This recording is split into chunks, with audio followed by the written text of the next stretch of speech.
Sky Bet. We are live right now on Soccer and Football Daily's social channels in a very compact, very intimate sofa, Dave, isn't it? Cosy. Yeah, it is a Football Social special. It is a live watch-along for Liverpool against Man City. Huge game. Challengers against champions. Many people expect one of these two teams to lift the Premier League trophy at the end of the season. Joining me on the sofa, we'll go from right to left. Dave Jackson is here first. Dave, in yesterday, in today. Yes, and Arsenal have won. I'm absolutely buzzing. I thought that you'd get that in very early. We will cover Arsenal. We'll cover all the main talking points from the football weekend, but that isn't the No, one we're here. It's not. Alongside you, a man that scored many goals for Liverpool, England, Aston Villa, another. Emile Heskey. Emile, Great to have you on. You looking forward to the show? Yeah, I am actually. I'm looking forward to goals today. Looking forward to goals and goals from your former club. I think you would hope. Yes. Okay. Alongside him. Feed him and he will score. It's only Shaun Go to Man City legend. Shaun Go today. Shaun, great to have you on the show. It's great to be on. Earlier, Emile was chewing my ear off on what Liverpool's going to do, but I think differently. So He's got it in early. Yeah. What I love about these two is they've got the same taxi down here from Manchester, so they've already spent 4.5 hours with each other. Yep. Shaun has promised to go crazy when City score. Yes. Emile has promised to go crazy when Liverpool score. That's right, yeah? Yep. OK, and alongside him, Pete Dorman in Social Corner. Pete, you're taking everyone's questions. We'll get to exactly what you're after very soon, but you want questions from the social. Use the hashtag #TheFootballSocial. No such thing as a bad question. Get them into Pete Dorman. Right, the teams are in. Let's have a look at them. Guys, first up, this is Liverpool's side. Alisson, interestingly, Joe Gomez at right-back with Lovren, Van Dijk and Robertson. 4-3-3 that Klopp's been employing so effectively this season sees Wijnaldum, Henderson and Milner, Salah, Firmino and Mane up top. So interesting. Heskey, got to come to you first. No Trent Alexander-Arnold. Are you surprised at that? Yeah, I'm surprised, to be honest with you. The way that he's played, the way that he started the season has been phenomenal. For such a young lad as well, his confidence has just got grown and grown with every single game. So, yeah, I'm a little bit surprised, but having Joe Gomez there to step in is still a good player. Great. Yeah, interestingly, Jurgen Klopp, that is. You agree? Bad move. Bad move. Bad move. Bad move. Listen, Come on. I'm straight in. That's Ding, a ding, bad ding. move because that takes it. He's a great defender, but he offers so much going forward. Liverpool's going to lack that a bit. Going forward in the final third. So I think that, yes, it's to try to cope with Sané, but I think that's a move that could be wrong. Oh, OK. Yeah, that interesting. That is Jurgen Klopp's only change to the side that drew at Chelsea last weekend. Dejan Lovren returning to the starting 11 to make his first Premier League appearance of the season. Big game to make your first Premier League appearance. Let's have a look at the Man City team. Man City, another team that have been on fire this season. Pep Guardiola makes 3 changes. So only 1 change for Jurgen Klopp, but 3 for Pep Guardiola to the City side that beat Brighton 2-0. With Benjamin Mendy returning from a foot injury. John Stones and Riyad Mahrez also start, which means that Nicolas Otamendi and Leroy Sané are on the bench. And Alexander Zinchenko drops out completely. Interestingly as well, Raheem Sterling makes his 150th career appearance in a City shirt against his former club. Looking at that team, Shaun? Love it. Love it? Love it. I'm having it all day. You're having it all day long. All Shaun, day. go to it. Mendy's it. Look, Mendy bombing up on that left side, whipping in some serious crosses. Oh, I'm excited. He's pumped. Yeah, you are very pumped for this. You are very... Bring it on! We've still got 15 minutes before we can bring it on. We're looking at pictures there of the teams warming up. Benjamin Mendy, you singled up there. Who are City's danger men today? Because City have got a bad record against Liverpool. Liverpool do know how to beat this Man City side. Jurgen Klopp, best managerial record. Emile Heskey will probably jump in soon. Jurgen Klopp, best managerial record against Pep Guardiola. Yes. So who are the danger men for City and how do they beat this Liverpool side? Well, how do you beat Liverpool? I think really, I'm glad to see Laporte is playing because I think it's going to be a little bit unusual for City. I think we need to play a little bit of that diagonal ball, i.e. back to front. And I'm not saying a lot. Enough to, when Liverpool do that press, we break that press. Yep. And we're finding players like Sané or Sterling, all of a sudden we've got those one-on-one situations. When I looked at Liverpool play Napoli the other day, that is how I felt Napoli got the better of them. Instead of sort of playing through the thirds, every now and again they hit that long ball and it hurt Liverpool with their press. So I'm hoping, and I know that Pep has seen it, he knows it, and he's got it sorted. Come on! Shaun, go is high, by the way. Come on, Shaun, go. Hang on it. That is a rallying call. Interestingly, there is a price boost on your screen right now. Don't forget, we've got loads of great incentives through our mates at Sky Bet. Man City to win 3-0 was 28-1. That is 40-1. Don't forget, you must be 18 plus. Full terms and conditions apply. Odds are live and subject to change. For more details, go to skybet.com. 3-0. I know you're confident, Shaun, a bit. Are you that confident? That's bold. That's bold. No. Pipe down. Who was that? Who set that up? Pipe down a bit. It's 40-1, that's great odds. Emile, got to bring you in here. Shaun is very confident. How confident are you, though? Because we mentioned earlier, Liverpool famously ending Man City's unbeaten run in the Premier League last season. Liverpool famously knocking Man City out of the Champions League last season. We've talked about Klopp's record against Guardiola. There are a lot of reasons for Liverpool to also be fairly positive going into this game. Very positive. If I'm right, it's 15 years since they won at Anfield.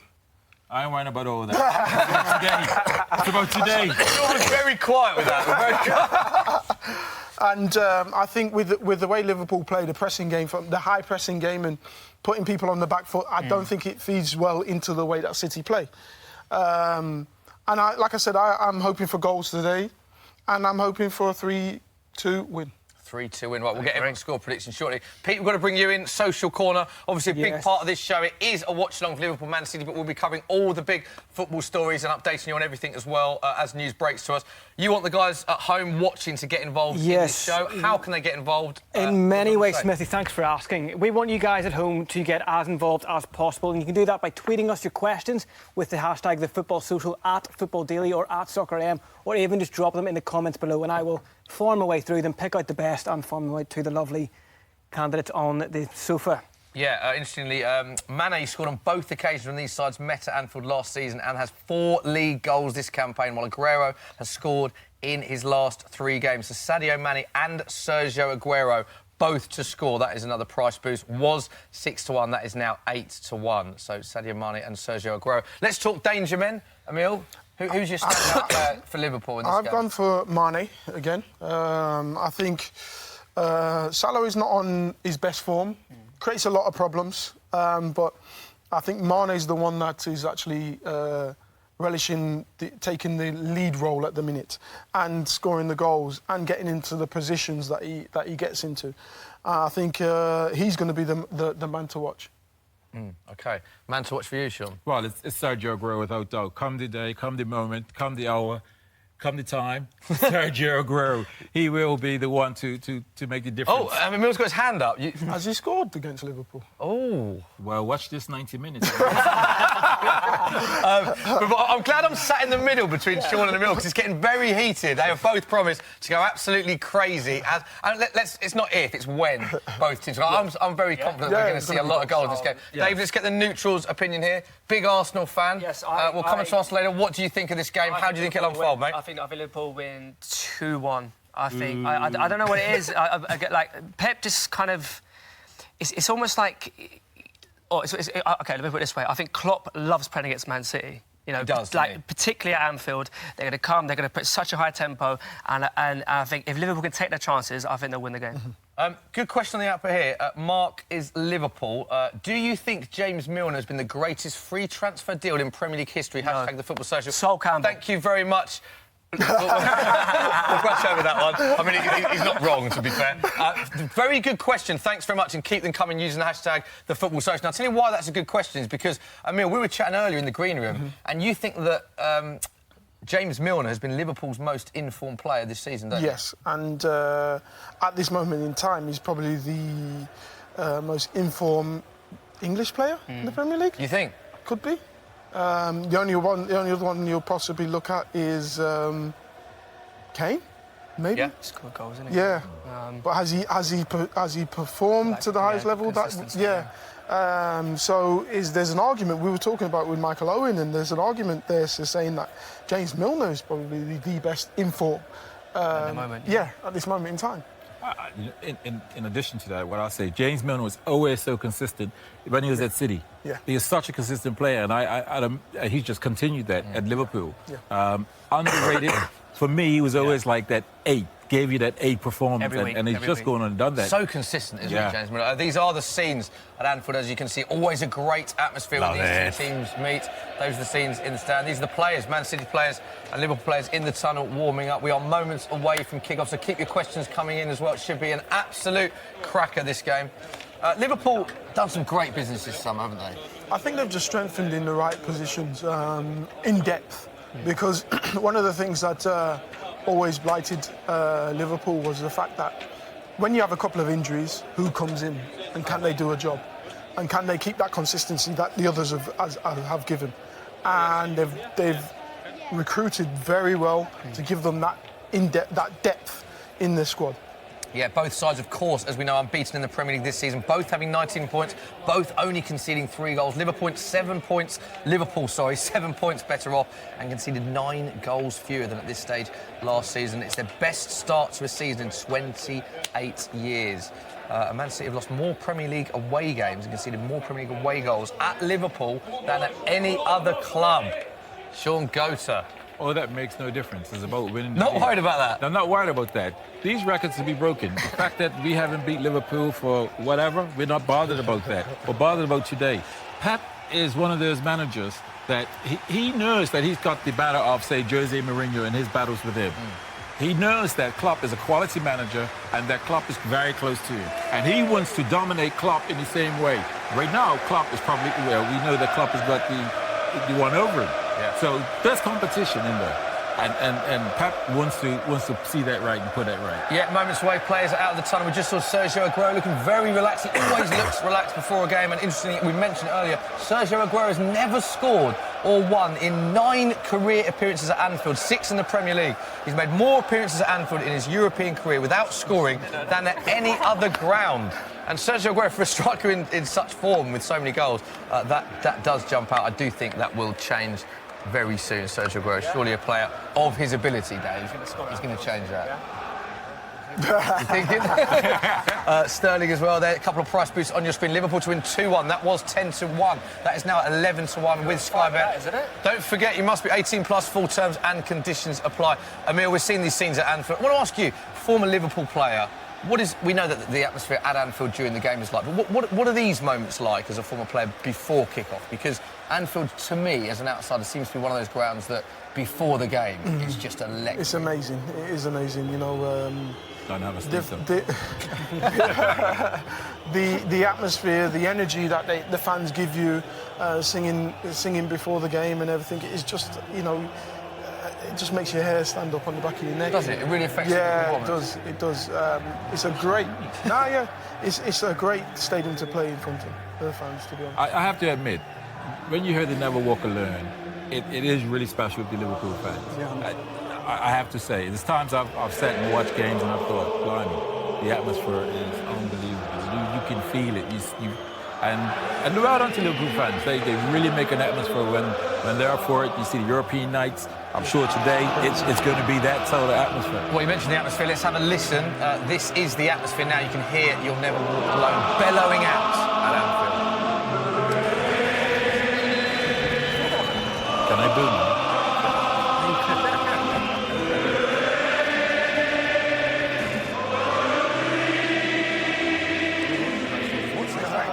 Does it bring you back the memories? Yeah, it does actually. Yeah. You mentioned the nights in Europe and places. It's difficult to actually understand why it's so different and why it's so much more passionate when it comes to the European nights. The crowd is so amazing, and they give you that extra energy, to go that little bit further. I think as well, for this particular Liverpool, this is the first time there's been this level of pressure on Liverpool for a long time. Like, you see, when they played them last year, it was like City were already, 10, 12 points clear. Like, now they're that's level because of people points. think Liverpool are genuine title contenders. 100%. And I want to see how they can actually handle that pressure, and can they, like, when they actually have to, can they go and get these 3 points? Because if they come away today with 3 points, that is a proper statement to say we are here, not just to challenge City. We're here for the title. Yeah, I don't remember the last season where Liverpool were actually like genuine competitors for the title. They're always like, oh, this might be our year, we can make a good run at it. This year, It seems to be City and Liverpool. Those are the two teams everybody's backing. It's a bit harsh on Chelsea, that, isn't it? Because Chelsea have looked good, I think. I think you can't rule Chelsea out of title contenders. But I know what you're saying. A lot of the pundits seem to think it's between Man City and Liverpool. I think Chelsea have started the season better than I thought they would. Hazard has been probably the best player in the league by a country mile. And they are definitely there, but I still think they're just a wee bit off the fraction of the quality of City and Liverpool. The match has kicked off. Challengers v champions Liverpool against Man City at Anfield into the first 12 minutes, and Alisson playing out from the back. Goater, I want to... Sorry, Shaun. Can I call you Shaun? Goater, the GOAT? What can I call you? You can call me anything. City's playing right now. You're so engrossed now. I want to ask both of you this as former strikers. Mo Salah, where do you stand on...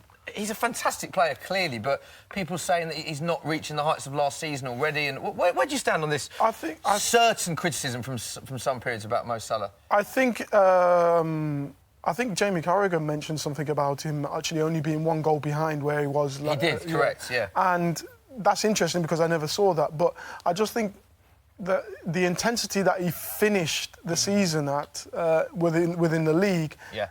Everyone's expecting that again, but everyone forgets that he actually had a bit of a slow start to the season as well, you know? Yeah. It's a funny one that, you know, you're expecting him to kick on. Yeah, Salah scored in each of his last 3 appearances against City, but only scored 1 goal in his last 7 appearances. 47 goals in 62 games for Liverpool. And of course, last season's PFA. I think with Mo, he was so good last season. His standard was up there, right? And he will still get 20 goals this season, but to expect him to go and get 35 where he did last season, that's a massive loss. It's unsustainable. It was a freak season. He was fantastic, but I don't think you can expect him to do that. And I think if he ends May with 20 Premier League goal season. That's a fantastic. That's exactly what you want from a player like him. Yeah. It's interesting as well because people talk about Salah, but Mane is having the joint worst run without a goal for the club's 6 games. So I'm not saying that the critiques should be out on him as well, but it's harsh that Salah's getting a lot of negativity when he's playing well, just not scoring. Yeah, I think because of the season that he had, he was so good, getting himself into situations, creating them situations himself, and finishing it as well. But the thing is, he scored... How many goals last season did he score? 31 in the league. No one's counting. And he missed... 44 goals. He missed a lot of chances. Yeah. 44. Yeah, but again, it's kind of a blessing and a curse, though, isn't it, that he set the bar so high last season that he's almost destined to fail this season. Liverpool on the attack here, Emile. Milner, player we spoke about a lot before the game. Yeah, I think... Solid start for Liverpool this season. Yeah, it has, and I think, like we said before, the high press, is working. You've forced them into making mistakes. Yeah. But in fact, it's exactly how we thought Liverpool would start. Yeah. High pressure, they're at Anfield, they're going to... We've seen it time and time again that City struggle with a high-pressing team. Wolves put them to the sword at times because... Wolves played really well, actually. Because they didn't give them time on the ball, and Klopp's all about this counter-pressing. As soon as they lose the ball, 3 of their players just collapse in on whichever City player has the ball. And City defenders particularly don't like not having that time on the ball. And this is why, for me, today in particular, it's important that City, every now and again, hit that diagonal ball that sort of breaks that press. Because I thought Napoli played it very well, and Liverpool couldn't really cope too much. Liverpool didn't have a shot on target against Napoli. When you think how incredible Liverpool have been this season... With their press. That is incredible, isn't it? So I would imagine that Pep's seen this. But Salah in the box, half chance, Salah! Oh! First chance of the game. It was a half chance. Salah cutting inside, just wide. Worried, Shaun? No, because the form that is currently in. Because the form is currently in. Last season, if this happened, I would have been 1-0 down. Yeah. And I think this would have been a goal. Does well here. Nice first touch. That would have been a goal last season. You think? Yeah. I think so. The form, anything he hit towards goal was on target. Ooh. Yeah, Firmino was just brought down in the build-up there. Liverpool appealing for a free kick. Jordan Henderson, but ref let the play go on, and Salah just wide. There we go. Well done, son. Liverpool, completely different side than midweek. It is, in terms of how they've approached this game. Pete, should we go to you whilst we're with you? Social media, we want the guys to get involved in the conversation. Remind us how people can get involved, and have you got any questions for us? Yes, guys, you can get involved. If you have a question, tweet it to us at Football Daily or at SoccerAM with the hashtag #TheFootballSocial, or just drop it in the comments below. And a lot of the comments have been about this title contention that this is, the two preeminent teams in the league at the minute. And Alexander Uzovic has asked, do you think this could define this season's winner? Potentially. Considering it's so early on as well, though. I think it's too early. It's quite early, isn't it? But again, it is a massive six-pointer. It becomes a huge statement. If Liverpool win this, it's like they're really contenders because, yes, they've got this over City to be able to beat City. But if City goes on to win it, people will say, well, City's now gaining momentum. And you just got to see how City go in the next 6 games where they continue winning. They got Tottenham not too far down the road. I think Liverpool did the double last season over them. And, it didn't define the City in the season, to be honest with you. So I don't think it's always great to beat your rivals, but... Well, chance again for Liverpool. There you go. Half a chance, man. More touch from Man now, and the danger is half cleared. Liverpool still with possession, though. I think that's the thing about. Did you see in the games last season where the games Liverpool won? They were so clinical. Yeah. They were so there was like that 10-minute spell in the Champions League where they had 3 chances and scored 3 goals. Like if Liverpool are going to win today, they're going to have to be like they have a chance. They've got to score, and even that chance then, where it was definitely a half chance. Don't get me wrong, but they have to make more of that. They've got at least work the goalkeeper from there. People come to you, social corner. We've got a good question on screen, which you can see now. We've got a question for Shaun here from Jesse Mancini, and he has asked, do you think you would get into this team, this City team? Any goal scorer, regular goal scorer, will get in this team. So Sergio will go wide. No, listen, this team is phenomenal. Sergio Aguero has actually scored 200 and something odd goals, so he's actually doubled the number of goals I scored. Now, I was at the club 5 years, scored 103 goals. Sergio is on 200, so he's just made mincemeat out of what I've done. So he's just phenomenal, but he'll go wide. You had a better chant, though, didn't you? That's it. Do you want to give us a little rendition of what people used to chant? Feed the goat and he will score. Feed the goat and he will score. Brilliant. Not a bad team, not a bad team. Good question, though, Jesse Mancini. Keep the questions coming. That is our question of the day so far. Pete, any more from Social Corner? Yes, Football World has asked, are you surprised at how well Gini Van Yadem has been playing this season? Emile, should we ask you this? Because we were talking, again, in the green room beforehand, saying that Liverpool have got a lot of similar players in that midfield 3 that Klopp likes to play. And it's very hard to pick the best 3 when everyone's fit. So, question about Wijnaldum there. How do you think he's... It hasn't surprised me. I watched him at Newcastle and thought, he's a reasonable player. He suits the way that Liverpool want him to play. Where is it sometimes holding and then sometimes just behind Firmino a little bit. But he doesn't really bomb forward like he did with until he's doing it now. Bombing forward very well, actually. Like he did with Newcastle. With Newcastle, yeah. But I think he suits the way that Liverpool want him to play. Just piggyback, I'm not a Liverpool fan, but I think he really suits Liverpool's style. He's energetic. He's quality on the ball. His ratio is probably 85 to 95% in terms of ball retention. I think he just suits the way Liverpool play and club style, and he offers that high level of energy. So I'd like to see him have a very poor game. Liverpool in again behind. Well done, Sturridge! So we have played just over 8.5 minutes. I'd love to see the possession stats because Liverpool starting this game very well. Robertson just getting in behind there. And I think it's gone out for another corner for Liverpool. They've certainly started the brighter, adopting that pressing that Klopp likes to do. And James Milner is over in the corner. Fans on their feet. Second best free transfer in English football. Second best free transfer, according to Dave Jackson, who's had a fantastic season. And it's another chance for Liverpool. And Shaun, who started so confidently at the start of this stream. Yes, look at his zonal. It looks brilliant. City's got this. I think it's fine. Look, there you go, Addison. Look at this. Watch this delivery, by the way.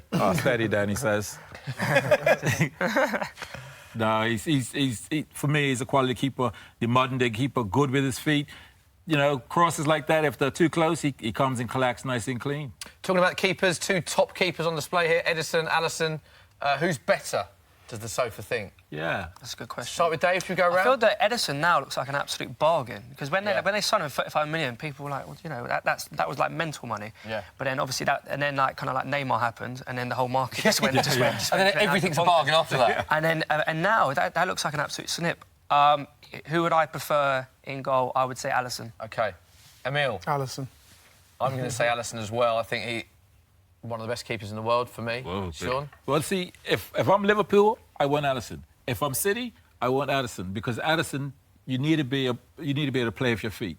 And I don't see Liverpool don't play with the ball as much as City does. So therefore, I can't say that he's great at doing it or that he's poor. He does very well for Liverpool. So that's a good answer, isn't it? And moving on. So what you're saying is both managers have made the right decision? Made the right decision for the team. Congratulations, yeah. Pete? I personally think Ederson's better. Do you? I think For what reason? His reflexes. That's what I'm talking about! But particularly his distribution. His distribution of the ball at his feet. He's that kind of sweeper keeper that you've seen Neuer play. He gives that extra dimension to their defence. He's, more reliable getting the ball out when they're pressed as well. So it's a good question. Yeah. They're both very, very top keepers. Maybe we put a poll out. I'm just putting the poll out. We're just putting a poll. He's one ahead of me. Pete Dorman loves a poll. Who is the better keeper? Get involved in our Twitter poll. Edison or Alisson? Let us know what you think, and we will update that as it goes along. Comment section, Facebook. Comment sections, YouTube. Football Daily, Soccer AM. Let us know. Get involved in the poll and get your questions in. Hashtag the Football Social. Liverpool. You must be very pleased with the start for Liverpool, Emile. No, it's been good there. But this is what I expected from Another Liverpool. corner. Look at these zonals. Look, it's good. It's Take it. Chance. On it. Got it. Oh! Man City adopting the zonal marking. It was another corner, and it was an easy catch for Edison. Yeah, pleased with Liverpool's start. Yeah, but it's interesting they don't have anyone on the line, on the post. Yeah, Man City, no one on either post. No, it's interesting that because if you get a little knockdown, Mane's offside there, and a lot of teams are starting to apply that now. I would say that if you see a player on the post, it will be a British manager. Yeah. Yeah? Do you think? Yes. I'm a student of the game. And so what I'm saying to you is there isn't foreign managers that use players on the post. And the reason being, they feel it's a wasted player. Well, because David Moyes once said that he would do that as well.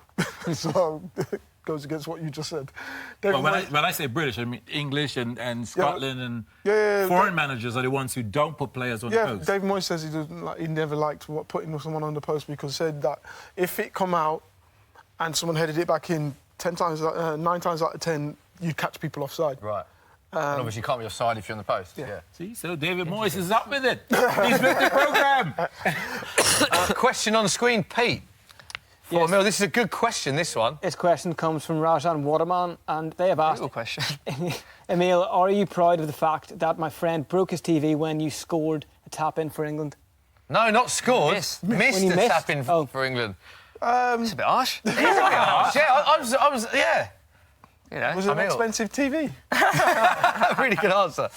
You don't have that answer, do you, Pete? No. It's expensive TV. Again. It doesn't say what game it is either. Yeah. OK, so I didn't play for England, so... Cheers for that question, Rajan. I can also remember when Emile scored in Bayern Munich. It was a pretty decent goal as well, mate. So, yeah. Coming back What a to night the... that was. Yeah. Oh, come on, Fernie. Oh, Come on, it's a chance. son. Here we go. First Here shot. we go. First chance for City. lie down. Sterling's in the box. Yeah. Oh, defending. Good defending. Wow. There we go. That's why he put Gomez there. First chance for Man City. Yes. There we go. We're just warming our way into the game. Sterling dropped his shoulder. I don't know who Nice it was. Sterling. He said, lie down. They laid down. Do you think he said that? Yeah. He said, lie down. They was out the game. The funny thing is you all hear players saying things like that. yeah. While you're playing. Brilliant. Yeah. There we go. It's a chance. There we go. Look, there's another set piece. Liverpool, no one on the post. A different style of zonal. And it's half cleared. Kyle Walker with it back Yeah, in. you try your press. Here we go. Here we go. Here we go. Second ball, us, her, counter. Liverpool counter. Liverpool counter now. Got like the red errors. Oh. Well done, Sturridge. So only first real chance for City, Raheem Sterling. And Liverpool back in possession. City clear the danger. 14 minutes gone, still Oh, like a 0-0. 0-0. It's actually gone very very good games. good. Good games. Should we go and quickly get everyone's score prediction? Dave, remind us what you said. 2-1 Liverpool. 2-1 Liverpool, Emile. 3-2 Liverpool. I'm going to say 1-1. 3-2 City. Come 3-2 on. City. Come on! I think 2-1 Liverpool. 2-1 Liverpool. Guys, let us know what you think as well in the comment section. Get your score predictions in and who you think will be man of the match as well. It's a strange tackle, that one. Not happy with that, Shaun? No, it's a little bit of a launch. Does he get the ball? Ooh. It was a bit. He tries to come round his side. It was In never gonna fairness get to there. him, he tries to come round his side, but he doesn't get the ball. So I wouldn't say a yellow card or anything. So I'll accept it. OK, he's accepted it. Good question on screen. Andre Macan says, who will be more missed, De Bruyne or Naby Keita? Obviously, De Bruyne. Yeah. Not playing today, back in action. Yeah, De Bruyne. But is that? Are we all agreed that that's De Bruyne? Yeah, De Bruyne. I mean, Naby Keita is good and he was fantastic for Leipzig when he was there last season, but De Bruyne is just a different level. It's not saying Naby Keita isn't a good player. It's just that De Bruyne is just the next level They player. have gone a long period of time without De Bruyne, and of course Man City's still unbeaten, so it shows they can win games without him. I think that's more of a testament to their squad depth. You know, probably them and Chelsea perhaps have the deepest squads Very good. in the Premier League. I mean, are you surprised that Naby Keita hasn't played as much? Yes, but as well, when you've seen foreign players come into the league, you generally have to give them a little bit of time to settle in. We've seen it with all the players. Henry, you'll know a few. Perez, even Vieira himself. Give them a year just to settle in. Not buying 50 million for a player. You got to settle in. You got nothing to worry about. I don't think You got nothing to worry about. I don't think the price tag is going to change whether someone's going to. Yeah, but you got everything though. You got great pitches. You got accommodation. Your family's taken care of. You know the welfare program that they have for players now. Your brother's cousin, sister come over, they get a job, everything's all sorted. Emile still makes a good point. Yeah. You have a right to reply. What do you say? I don't think that matters to what you can produce on the pitch, because you've got to get used to the surrounding. We look at Cesc Fabregas and players like that. Yeah. It takes them a while to get used to the tempo. Once they get used to the tempo, I think that's it, isn't it? The atmosphere and everything, they turn out to be the best players. The recruitment then's wrong. How long did it take Sane to get into his programme? He hit his programme running. So there's a big difference. You've only got a couple of players that can do that. Salah is another one, hit the ground running. Yeah. But he did also spend 2 seasons riding the bench at Chelsea. So yes.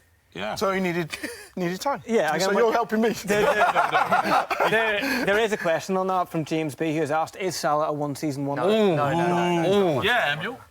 No, I don't think so. I think, like we said before, I think if he ends up with 20 plus goals this season, is it a bad season? No, it isn't. No. It's a very good season, and he's a very good player. Yes, we want. Some people might want more. When you hit 30 goals plus a season, everyone thinks that you've got to hit 30 goals. It's like when Leicester won the league. They wanted everyone to. The fans were saying that they should get top 6. It's like, huh? Yeah. No, I'm happy with top 10. Yeah. You know, and then just take realistic gradually. expectations is what you're saying. Everyone was saying that it was a top 6 they wanted, and I just thought that we'd lost our way mentally a little bit because of the win in the league. I think with the Salah question, everybody seems to forget. Everybody seems to think that his season's just started last year. His career just started last year. At Roma. Before he came, he had a fantastic output, and that was a reason that he probably got that move. So like that's 2 seasons that he's performed well in.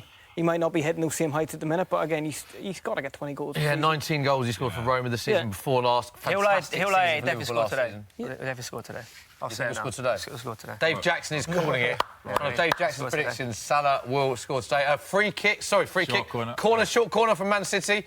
Poor that short, wasn't it? Yes, what are your thoughts on short corners like that? It's a waste of opportunity. No, it's not. Okay. The short corner's about numbers. It's about numbers. You use 3, they got to bring out 4. Yeah, so it drags them out. So it drags them out, and then essentially you can have a 3v3 in the box or 4v4, and so then you're giving more space to. A foul could be an obvious foul. You know, you hold him lead to mark me. And but that short corner there was rubbish. Yeah, exactly my point. Yeah, wasn't the best short corner that we've seen. And the worst thing is when you're a central defender coming up for a corner, and then they do that. He's wasted it. It's frustrating as well for for the players that have made that effort, and then That is the output. Couple of early results to bring you today. Of course, Arsenal winning at Fulham at 5-1, mate. 5-1, yeah. Lovely jubbly. Alexander Lacazette with 2, Aubameyang with 2. Aaron Ramsey scored 38 It's a seconds fantastic after goal. coming on, which is Really one of good the goal. goals of the season, Dave said. Little Cruyff finished 38 seconds after coming on. Andre Schürrle had equalised to make it 1-1 before the break, but Arsenal up to third with that 5-1. No, we're not third anymore. I'm Chelsea one. And Southampton nil, Chelsea 3. Apologies, yeah, Chelsea, they were third for a brief period, Dave, and then Chelsea winning. But we 3-0 are at above St Mary's. Spurs. Eden Hazard, Ross Barkley So- and Alvaro Morata, which means the league table is Chelsea top at the minute, 20 points from 8 games. Man City second, 19 from 7. Liverpool third, 19 from 7. Arsenal fourth, 18 from 8. Spurs also, I'm going to say fourth equal because it's 18 from 8. No, it's not fourth equal. You know, we're sort of both there or thereabouts. But Chelsea top. What's it done? Penalty! Big Penalty! shout for Man City. You're kidding me. Is that a penalty for you? It's a Sean? penalty. On first seeing it, I think it's a penalty. Right, we can have a look at a replay now. Sean, talk What us has he through done this. there? Well, Sergio's got the ball. There's a challenge. No, it stopped. Dejan Lovren, back in this is Dejan Lovren's first Premier League start of this season. Is that clumsy tackle? Should it be a penalty? 100% definitely penalty, given, Sean. For me, it's a penalty, but he can't get the ball, so he's making a challenge that he should. I think he pulls out a little The bit. contact's minimal, though. Yeah, Sergio yeah. Aguero goes down very easily. Emile, thoughts on that? No, it's not a penalty. Not a pen? I don't think it's penalty. I'm outnumbered here. I think Give me it some looks help, like City fans. it looks like he tried. He was thinking about taking a little swipe at him, but then pulled out of it. So OK. nothing. The studio is split. 20 minutes gone, still 0-0 at Anfield. Let us know what you think. Sean says definite pen, Emile says not. Let us know what you think in the comment section. Was that a penalty? Should we put another poll out, Pete Dorman? For what? For the penalty? For the penalty, yeah. Well, the last Or something poll- else if you want. Well, I mean, the last poll about keepers is actually incredibly close. Ederson has 49% of the vote and Alisson has 51%. Wow, so that's a good poll. Incredibly torn Great our poll, if audience anything, Smithy. Addison's winning that one, yeah? by 2%. Just like City will do today. And I've got another question, Pete, on screen. Thanks to the questions. Keep them coming. Don't forget, at Soccer at Football Daily with the hashtag #TheFootballSocial. Is it a question or is it an essay? It's very long. That is a long question. Graham Lawrence has asked, a lot of people saying having Hendo and Milner is the same lineup is a wrong choice and that either one should be dropped or a more creative person would play in that position. Do you agree with this tactical approach of Klopp? I don't, because I feel like Liverpool have 3 of the most attacking players in the league up front. Let them do their business. You have to have some kind of security at the back. Because if you had only one holding player or only one defensively minded player, you're going to get ripped apart. And the thing is, Milner can be an offensive player as well. You got to remember he was a winger before that, and then he played number 10 role. So he is actually more forward-thinking than people, forward-minded than people give him credit to. He also gets a lot of assists as well. And his energy as well to get back is probably one of the main things that he's in. player. Yeah. He's also. I feel like both of them players there and Ederson and Milner, they're very disciplined, which is key. I think Milner is a good shout because he does offer you defensive duties, but he's more creative than people give him credit for. So yeah, Such form as well, yeah, Milner. like the front 3 is fantastic, but the front 3 they're not going to be great if they don't get the right service. Literally, just picking up James Milner. Just shanked apart. Yeah, commentators curse as soon as you said that. kicking for position there. Great questions, though. Keep the conversation coming, guys. Get your questions in. Raheem Sterling, we've got to talk about him. Raheem Sterling, interestingly, is 8-1 to score first today against his former club. Now, he's yet to score in 8 career games against Liverpool, but he has never lost in 30 Premier League games when he has scored for Manchester City. A great stat, that is, Smithy. Yeah, it is. It's a good one, isn't it? And Raheem Sterling's a player. Emile, you came on one of our World Cup shows. Raheem Sterling splits opinion a bit amongst England fans in the summer. He had his He should critics. never have been taken off against Croatia. He's a Raheem confident. Sterling. I Never like been him. taken. I You like like him? him. Yeah, I like him a lot. He's a confidence player. Give him the confidence, and as you saw with coming back to Man City, what you're going to get. You know, they shop and change. They chop and change their forward line a fair bit. But Raheem's one of the ones that they actually use more consistently. Consistently, And they've got a lot of options there, haven't Yes, they? they have. And he gives them so much going forward. And he's, like we say, he's an honest player. Works very hard. And also Raheem Sterling make his 150th appearance, as we mentioned earlier, in a 150 City what, for shirt. City? 150th appearance in a City shirt today against his former club, of course, Sean. Raheem Sterling, are you a fan? I am a fan. I think he grew over the World Cup. I saw maturity. I saw him sort of take a bit of responsibility during the World Yeah. Cup, and I've seen the benefits of it. Even with City, I guess he's going there and thought, I'm playing with the world's best players. I need to now start having that belief. And I think in a couple games, I saw it. He was sort of dropping deep, saying, hey, give me the ball. And even if it was learning to someone to get it back, I saw him take a responsibility, like, I'm going to make something happen. And I saw maturity. And I see that in his game now, in the little amount of games that we're seeing of him, that he's maturing and growing as a player. But I think he's kind of had to, because he, more than probably any other player in the Premier League, has been like vilified by the media. He's come under so much scrutiny, unnecessarily so, over the past like 3 seasons. In that, like, it's. I think it's for England, isn't it? I think the thing about Raheem is that his goal-scoring record for England isn't great, and some of the chances he missed. He was even getting criticism for City last year when he had 33 goal involvements over the league. I think whilst his goal-scoring record for England isn't brilliant for someone in his position, his actual performances for England, I think, have been very good. Yeah. And it's what he does. You hear a lot of other players say it's how he brings other players into the game. It's what he does off the ball, and I think he's a fantastic player. He's a great player, and one thing that he does as well is, because he's so good, he takes 2 defenders away from him. Which frees up other people. Yeah. And like you're saying, he took games by the scruff of the neck sometimes, and he's the one going and dribbling and creating stuff and making stuff happen. A lot of the stuff as well, when you're talking about media, a lot of the stuff was about. It wasn't about. So and in general, especially for a young lad, we're talking about a lad who's what, 23? Is that what he is? Yeah. It can affect you. But he seems to have risen to it as well. I think also he's playing under the best manager for him. Like his game has gone up like the last 18 months ridiculously. Yeah. You know, I think he just instills him with huge confidence. Yeah, it's like to brilliant. go and take the game to whoever he's playing. He's not scared of making mistakes or whatever. I think the thing is with Pep will be very honest. If he's had just tell him, you should have, and I think as a young player, that's kind of what you need. It's it isn't just about a stick and a carrot. It's about the honesty. You know what I mean? I think both managers are like that, to be honest with you. Klopp as well, I think you watch with Liverpool players, and he seems to have that balance where he can actually have a little go at your players, but as well, he's one that is brilliant when praising you. I think they're giving you the quite modern confidence. managers in that respect. Yeah. Modern. Also, like Zidane's man management at Real Madrid, he might be questionable tactically, but man management, he's almost second to none. I would have said that exactly. That not only Klopp and Pep, but I put Pochettino in that list. And that if Sterling was playing for any of them, he'd do well, because they are good man managers, and they put the arm around him. They'll give him the honesty and say, "Hey, son, you're not doing this right. You can improve on this." And I think he'd perform well, and that's what we're getting from him at City, because Pep's a great man manager. And the three best managers in the league that we're talking about. Yeah. Price boost on your screen now. A penalty to be awarded. Was 11-4, now 10-3. Interesting. Don't forget, you must be 18 plus. Full terms and conditions apply. Big shout for a penalty earlier on, which did split opinion. Tell you what, Shaun, you'll be pleased that the social media has your backing. I'm telling you, well done. 56% believe that it was a penalty. My people, you see. 56% believe that Man City should have been awarded a penalty for that challenge. So penalties rewarded 11-4, now 10-3. Price boost with Sky Bet. James Milner's gone down, and for him to go down, he must actually be injured. We're bigging him up too much. True, Yeah, James plays for everything, and he's going down. So, clearly he'll be something, because what's James now? 32. 32? Wow, that's when the injuries start coming. They start coming. To be honest, no, because when I was 32, 33, I got a calf injury, then everything started. Calf, your hamstring, your thigh. And up until then, you didn't look like him at 32. no, not at all. I look a lot younger. To be fair to the lad, he looks after himself very well. So. Yeah, he put a lot of miles on the clock. Oh, has he been playing for the age of 16? 16 is the lead, isn't it? 16.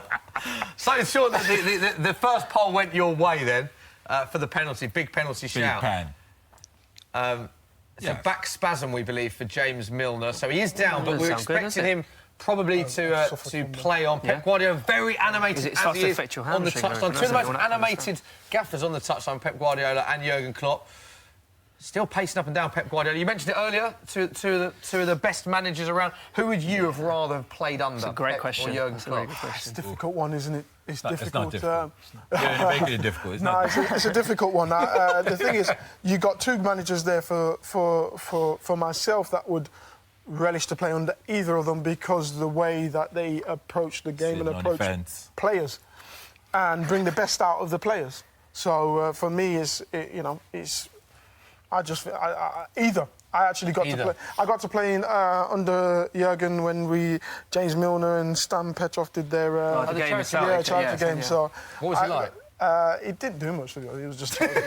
So he's rubbish. I'll tell you later as well. No, that's... You, Shaun? You know what? I'm a bit like Emile because they both suit an attacking player. So if I'm playing up front for Liverpool, it suits me because Klopp wants to play an offensive game, press, win it high, you get chances. Yeah. And so that I would love, because I'll get chances. And the same with Guardiola. Guardiola he wants to play from the back, so the service to you is good. It's not long balls humped up to you, holding up 3 players. It's good service into you where you can score. So both managers will be managers I'd want to play for. Yeah, interesting. Pep Guardiola lost to Jurgen Klopp on 8 occasions. That is more than any other manager. Klopp and Guardiola facing each other for the 15th time in management today. Klopp has 8 wins, Guardiola has 5 wins and a draw. And Klopp has won the last 3 meetings. Interesting. Wow. Question on screen. Yeah, so obviously we're talking about good man managers there in Klopp and Pep. Going the other side of that, Mourinho having a bit of a tough time at the minute, not the greatest man manager. But Mohamed Alvin has asked, should Man United sack Mourinho and replace him with Zinedine Zidane? It's a big story this weekend, isn't it? From like an Arsenal point of view, I want Jose to stay for a long time. From a City point of view as well. Give him a 5-year. Either that will bring back David Moyes, you know what I mean? I'm down for either, really. To be He's got his head in his hands. I don't know. The thing with it, it's quite clear that the board didn't back him in the summer. So I don't know why they didn't get rid of him in the summer. In the transfer market. Yeah, in the transfer market. It, to me, it doesn't it seems very short-minded. But at the same time, he complains about the squad he has, but he's bought players like Eric Bailly and Lindelof, who he's now saying are not good enough. Yeah, no, but that's... You're right. He's gone and spent like £30 million on centre-backs that haven't been good enough. Thank you. You're right. So why did they start the new season with him? If they clearly didn't believe in him as the manager, they're going to take Liverpool, they're going to take Man United back to actually winning the title. Then he's clearly not the right man for him. I think because they were hoping he can then kick on. But exactly, that defence, that team, that squad is his. He's had a couple windows now. He spent, nearly 400? Yeah. And now you're saying the centre-backs can't play out defence? Yeah. I'm not buying it. No, he's playing. Yeah. And for me, Mourinho, let me tell you, was a quality manager. I think he's just probably now starting to move on the other side of where the game has changed. Man management, tactically, he plays a defensive game. We know how he's going to set up and play. Mourinho used to catch us out every now and again when he was at Chelsea. You thought, what's he doing? So, Shaun, going back to the exact question, Mohamed Alvin, should Man United sack Mourinho and replace him with Zinedine Zidane for you? I'm City. I say keep him. But I would say the better thing would be to have Zidane go in. I think it suits. I'll be wary of that and afraid of that because that will be a great move for United to get Zinedine Zidane as the manager. Won Champions League 3 in a row? Yeah. I mean, that's scary. He's such a good manager, man management, that players like Pogba and Martial would be so good under him. They'd have so much confidence. Yeah. And I think Mourinho is very close to creating a pretty toxic atmosphere at United at the minute. He's digging out the board. He's publicly digging out his players. Yeah. It's him. He wants to be centre of attention. He's always done that though. But the thing is, and we've seen it in 4 other clubs: Inter, Chelsea, 3 other clubs, and Real Madrid, where he has lost the dressing room. He has ended up just essentially sacking himself because he's gone too far. How would you guys as ex-players reacted? You see, he's very vocal in his post-match interviews when his team aren't performing. Have you ever had that in your career when a manager's come out and criticised the team? And how do you react to that? You just deal with it. It's different now to when we were playing. You had to deal with a manager. Well, you saw with Hull, where they've given you this on the pitch. You have to deal with that. You can't say anything.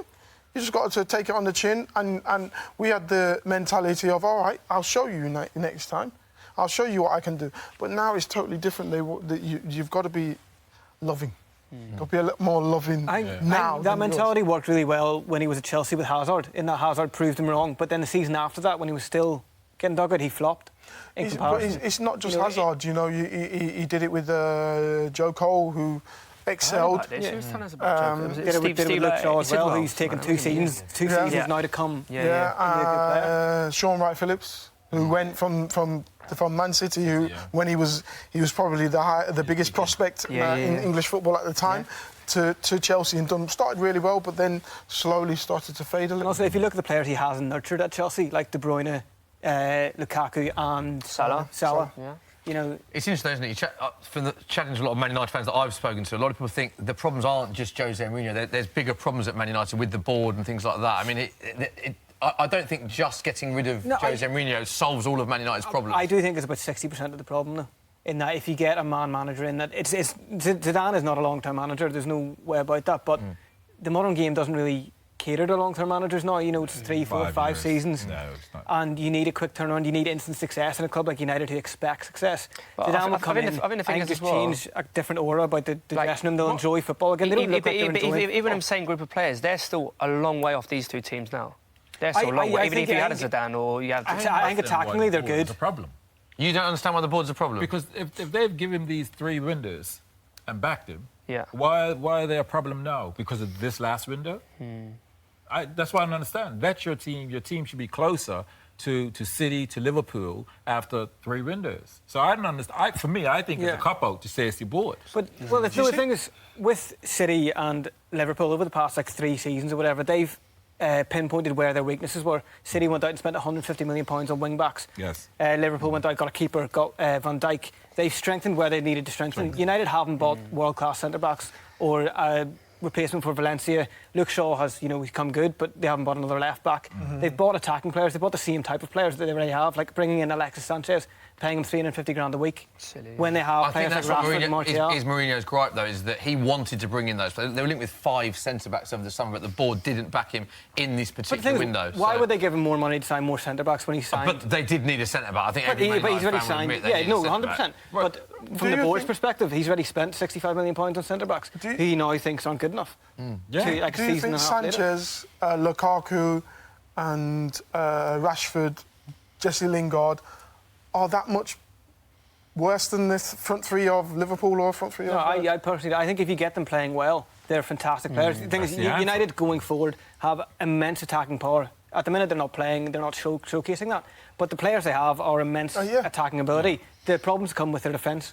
And again, you also have the best keeper probably in the world. He's the best keeper, yeah. And he plays a defensive game. that doesn't work out for me. Yeah. For me, they don't have an identity.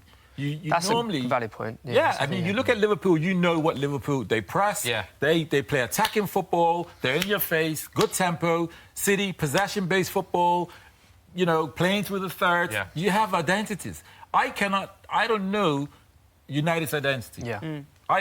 The other day, watching the game, and I'm looking at United, and I actually went inside. I never would go inside when a Man United game was on, because I'm not going to miss anything. Yeah. Because what's the identity? And I think for me, I think that's the issue. Mourinho he doesn't quite know. Yeah, I think a lot of the problems also stem from not having a commanding voice at centre-back. The actually play there. They want to be the second centre-back. Yeah. They need a leader in that. But then he takes Bailly off, who I would say is arguably United's best centre-back, although he's just now been vilified and his confidence is shot to bits. And he replaces him with a 20-year-old Scott McTominay, centre-mid. I think and he's like, you know what, you're centre-mid and you're young, but you're going to fix the centre-back problems. And then he pulls him up at half-time and takes him out in the press. They've been spoiled in centre-back. If you go as far back as Steve Bruce, Pallister, and then Jaap Stam, then Rio, then Vidic. You can just keep going, and they've been spoilt because they've really, really focused on that area in. But I don't think United have had a commanding centre-back since that Ferdinand-Vidic pairing. There you go. I'm just thinking, he's talking about United centre-backs. Do we think that Liverpool centre-back, Van Dijk, do we think that type of centre-back, demanding and telling players where to go and be? I think so. I think so. They've looked totally different since he's played in there. Yeah, and if you look at how questionable the likes of Lovren were a couple of seasons ago, now that he's got a commanding centre-back who dictates that line and controls that line. And they never had that before. They never had that since Carragher. Yeah, it's the thing. It's the same thing with United. They don't have a person to take responsibility. Interesting you mentioned Carragher, because I had an interview with him yesterday, and he said something brilliant about Virgil van Dijk. He's a massive fan of Virgil van Dijk. He was saying He says he thinks he is in the elite of centre-backs in world football. yeah. The only thing that's preventing him from being compared to the likes of Varane and Ramos is the fact that his trophies. He goes, but that doesn't necessarily define your individual qualities. It's just why a lot of people... Ramos is a fantastic player, but obviously it's a lot easier to be considered in the best team in the world when you're lifting Champions League trophies or lifting World Cups. And it's a very good point, because Van Dijk has been superb this season. Yeah, he has. Absolutely superb. I will go one step further with the home. I think Gomez has been a beast. Yeah. I think he has been a beast. With He's that been said, strong. Sean, interesting to see what Klopp's done with his starting 11 today. Then.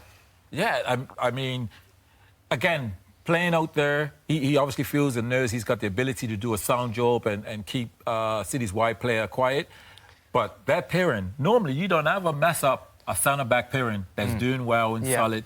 For a big game as well. Yeah. But is Trent Alexander... Is he got like a slight injury or something? He's on the bench. He's on the bench. He's on the bench. He's on the bench, but I mean, I think he's a great player. Over the past 2 Robertson, seasons, their wing backs have been a revelation. Andy Robertson on the ball now. It was cheap. Obviously, like 3 million or something. Yeah, Like, it was ridiculous.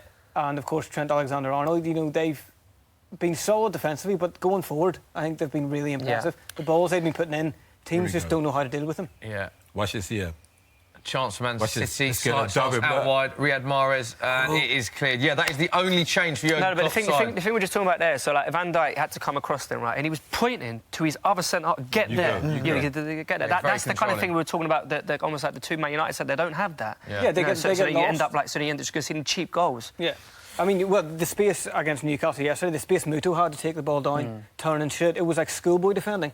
It was that nobody wanted to go to the ball, nobody wanted to meet the ball and clear it. Yeah. They just let him take it on his chest and turn inside the 6-yard box and get a shot off and score. Yeah, that is the only change to Klopp's side, as we said earlier. Trent Alexander-Arnold not in the side. Interestingly, it's his birthday today and he turns 20, so happy birthday, Trent. 20? Yeah. Happy birthday, you're dropped. Happy birthday, left out of the team, Yeah. Liverpool about to get him a cake. He'll be gutted with that. We all said at the start of this game, one thing this game always has, Liverpool-Man City, goals. 40 minutes gone, it's 0-0. You can't really say there's been loads of chances. No, there's not even been great chances, is there? No. Tight. It's been one of those games that defensively both teams have been fairly solid. Been on it, yeah. Yeah. There's an interesting question here from Phil, who's asked, who do you think is a better front three, City or Liverpool? Who's the better That's a great front three, question. That's a City really or good Liverpool? question. Because they are probably the two best. Well, I'd say Strike that forces City in has the more league. goals, so that's your answer. The thing is, Liverpool play the same front three all the time. Yeah. Goals. City can actually Last season. change theirs so much. I mean, having a player like Gabby Jesus, who's struggling to get in the team, you know... Sane doesn't get in the team. Yeah. You know, so I think City have more in depth, but I think Liverpool's is their starting ones are cemented and probably better. Has Liverpool's attack been weakened since they haven't scored the goals as they have been all season? The grammar is a little bit questionable there, but I think we know where he's going from. We got the message. Thoughts on that question, Emile? I don't really understand it. I'm just trying to dissect it. Have Liverpool's attack been weakened since they haven't scored the goals? No. I just think... They're basically not scored as many goals as as many last goals season, is as what he's last trying to say. season, yeah. Thank you for the question, Joe, and keep them coming. Emile, thoughts? No, I still think they're creating a lot of chances, but they need to be a lot more clinical than they have been. Like there was last season, I think you mentioned it. They'd get chances, take it, Bang, it's a goal, and hitting the target. A lot of them are not hitting the target either, even hitting the target. Yeah, Liverpool's got it. At the same time, you know, can they produce the same as how they did last season? It's like City, can they? Yeah. Unlikely. Do you think, but they'll still both do well and both be the ones challenging for the title. do you think it's perhaps a couple of teams have like woken up to the way they play? They're playing with inside forwards. Like Salah is wide, but he's essentially an inside forward. You know, he's expected to get 25 goals. He's not a winger. That's right. So they've kind of woken up to his Klopp style of play. It's a good point Sean makes as well. We're talking about Mo Salah. Can he replicate the form of last season? It's going to be very hard for Man City to replicate what they did last season. I've got it in front of me here. The records that they broke, club record of 30 league games unbeaten, which ended at Anfield Court. These are all the records. League season, 100. Bang. First side to reach 100 points in a top-flight season. Bang. Most wins in a top-flight season. Sorry, most. I think you're going to do, Bang. bang. 32. Drop your mic. Most goals in a Premier League season. Bang. Biggest title-winning margin. Bang. Consecutive wins in a Premier League season. Bang. Record goal difference in a Premier League season. Bang, bang. There you go. So it's There you go, very Emile. hard for Man City to do all of that again. Did they have an undefeated league title? No. Bring it back to the Invincible.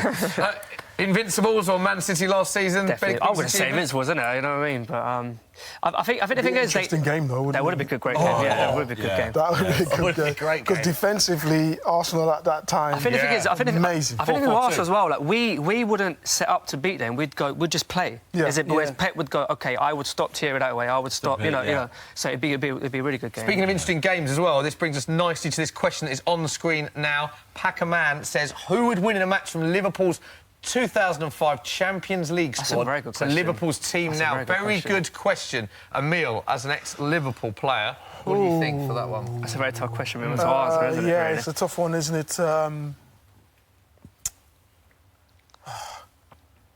It's a difficult one because at the end of the day they won the Champions League, so you can't go against them. But this front three and the way they're playing now, the free-flowing football, is hard to say that they won't. I'm going to have to sit on the fence, to be honest with you.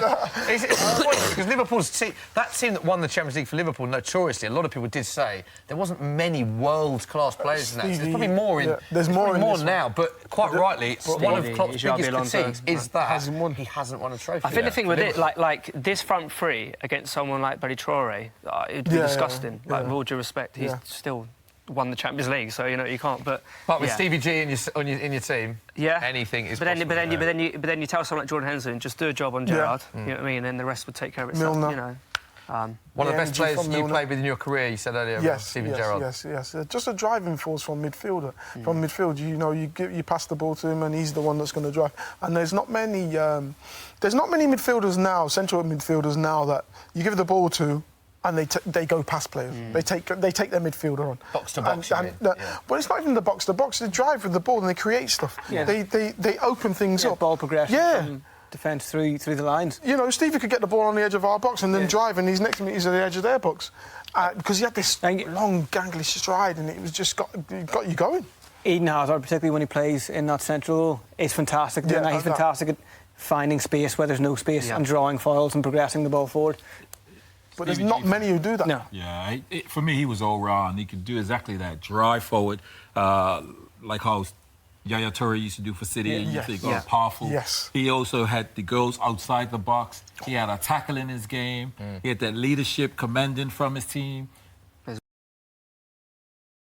Yeah. He really did. So going back to that previous question about which team, I would go with the 2005 team. You got the 2005 team? Yeah, because they won the Champions League, but Stevie G, I mean, he's a player. You don't normally players have, one or two qualities, but look at someone like Dele Alli. Very complete player, isn't he, Stevie G? Yeah, complete. I would have put him ahead of even Lampard. Lampard was a goal scorer. Yeah, I prefer that Gerrard, broke from the box, but he didn't tackle like a Stevie G. It was a 50-50, break up a play, then kill a ball. Yeah, Stevie G was the complete midfielder. I think he was. He was like a proper captain as well, wasn't he? Like if your team were down, he's the one who's going to pump his chest and go, you know what, we're not going to lose today. Right, there is the half-time whistle. Klopp running down the tunnel. It is 0-0 at the break. We also, there'll be goals galore. There haven't been any goals. Haven't really been that many chances either. Liverpool started the game very brightly. That high press that Jurgen Klopp likes. A lot of chances, a lot of corners as well, but with no real chances for Liverpool. Man City, penalty shout. Aguero is brought down. There he is there.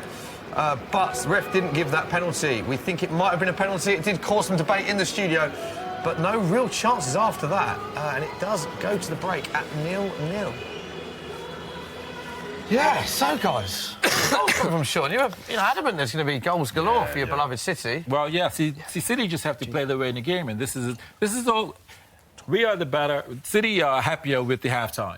Yeah. We're going in and we're saying, okay, there hasn't been a great deal of onslaught with Liverpool, and we're just playing our way into the game. We've also got a plan B. We've got people like Salah that come on and cause damage. So it's just about containing and making sure Salah's not allowed to have a big influence on this game. Mane, obviously Firmino as well. So we're quite happy with how it's going right now. I mean, we're looking at chances here. Liverpool's first 10 minutes that I mentioned, that was Liverpool's best part of the game. But as I think Dave alluded to earlier, they'll be gutted they didn't take one of these chances when they're in a big game like this. Definitely. I think, as you see with Liverpool, the first 10, 15 minutes, they're really on the front foot and they really put the pressure on. Yeah. And that's when... But you've got to take your chances when that happens, because, especially with a side like Man City, you're not going to create loads of chances, are you? So you've got to take them chances. Right, we can now cross, I'm very pleased to say, to Anfield. Two of the Football Daily guys, Kieran and James, are there. Two Man City fans, of course. Guys, how are you? Can you hear us? Yes. I mean, I can. James is next to me. We can't hear them. We can't hear them, unfortunately. Hello? James and Kieran, can you hear us, James? Oh, we will come back to them very shortly. They are at the game, two big Man City fans, so when we've got them, we will come back to them. We'll carry on talking. Hopefully, we'll speak to them. They're very excited that Shaun is in the studio. Of course they are. They were pumped. In fact, we actually asked them on Friday, would you prefer to go to the game or come to this and meet Shaun? They were like, it was such a tough decision for them. Shaun, it was how about ridiculous. that? That's the effect you have on Man City fans to this day. Listen, when fans love you, they love you. Exactly. You know, the fans out there love you as well. They love me? I mean, no, not compared to you. No, I mean, I didn't even know I had any fans. Thank you very much, Shaun. No, but when you do well, and Emile will also, speak on that as well later, but when they love you, they love you. When you've done well for them and give your all. That's the key, isn't it? Like when you see a player, so for example, prime example for me, I know he's not a legend at all, but someone like Francis Coquelin, all right? Again, no. Where's that name come from? No. Hold on. Like the thing with him, right? Every time I saw him, he always used to give everything, and that's all I can ever ask for. Yeah. It was a very bad time for Arsenal as a club, but he used to give everything, leave it all on the pitch, and when they do move on, you still kind of look out for the results. You kind of see how Valencia are doing and stuff like that. Yes. But anyway, so by the way, I was not comparing Francis Coquelin and Shaun there, but yeah, by the because way. So please don't try and throw me under the bus there. I was not trying to compare that. Go out of that. But I feel they're very excited for Shaun going. I guess. Yeah, I think. I was absolutely pumped to come and meet Shaun as well. You know what I mean? So. Well, hopefully, Shaun, we will be joined by them shortly. Yes, anyway. we've got to get them on. Come on. We'll hopefully get them back on. Disappointing with Man City first off. How do you analyse that first half? Yeah, it's not. I think Pep has realised that going full throttle with Liverpool plays a bit in their hands, and so City are not going that full throttle, and I think it's just playing themselves in the game, which is allowing Liverpool not to really counter, and that's a huge part. I feel if Man City can come away with a point, they've done well. I really do. Like away from home. The way this game's poised, I think one moment of brilliance is going to change it. Yeah, I mean, judging by looking at the attacking players, the quality of them. They all have the quality to have that one moment of brilliance, just out of nowhere, changes the game, and I think that's how this game will probably be. Which, if you think as well, in the game last season when it was like actually Oxford popped up with a goal, wasn't it? It was pretty flat, wasn't it? And Ox scored, and that was one for like 35 yards. Yeah. And then, we were saying, go on, shoot. No, don't shoot. It's one of them. As soon as they shoot, you press it.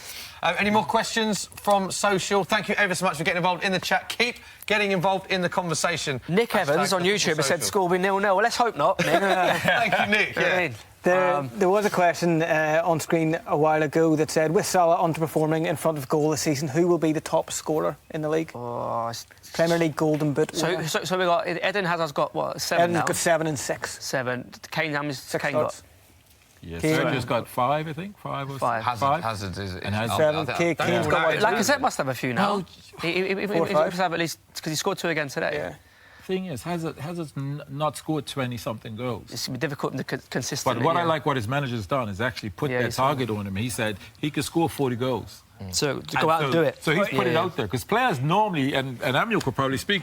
Well, did he have a target when he was playing? I did, but you never went out and said, "I want to score 20 goals or 25 goals." You just said, "No, I just take each game as it comes." And I like the fact his management, Hazard's part of that conversation with Messi, Ronaldo. These guys score 40 goals a season. I think the difference this season as well is that because he's brought in players like Kovacic and Jorginho, Hazard's been pushed out of that midfield 3 into that attacking 3, and team lineups, he's playing as a right winger, but he essentially just has that freedom to roam. Freedom, doesn't he? And he doesn't necessarily have to to think about his defensive work as he would do if he was playing as a centre mid. No. So I think that has paid dividends massively in showing like his attacking output, his mental, his ability to take the ball in the final third and do something with it. Like that goal he scored in the League Cup out of nothing. He came on with 60 minutes left, with 30 minutes left, got an assist and then scored the winner. And I think with the likes of having Giroud and players like that around him, who understand how he wants to play, he's very much a give and go player. He just wants to lend the ball to people to get it back to create space for himself to either have a shot or do something with it, you know. And having players like that around him that understand the way that he plays is great for him. Absolutely wonderful. I think Giroud as a player doesn't get enough credit because, especially in the World Cup, he didn't. I don't even get a shot on target in the World Cup, but his build-up play, his hold-up play is fantastic, and he brings so many other players. It's like a thankless task in that he holds the ball up and players feed off him, and they're the ones that get the goals. They get the headlines. And Giroud's, he's only scored however many goals this season, but he's actually involved so much more. And his stats would Heskey, innit? Owen used to love playing with you, innit? He's like, I'll get the 30. Well, you get 12 to 15. Thank you, Emile. I just knocked upside my head for you just now. Get happy. Football's a team sport, obviously, and you've got to know your role. And not everyone can be a Messi, not everyone can be a Ronaldo. Just know your role in that system that they want you to play. If you're someone who's creating, you be that creator. If you're someone who needs to hold the ball up, hold the ball up. I used to get battered by Martin O'Neill if I didn't hold the ball up.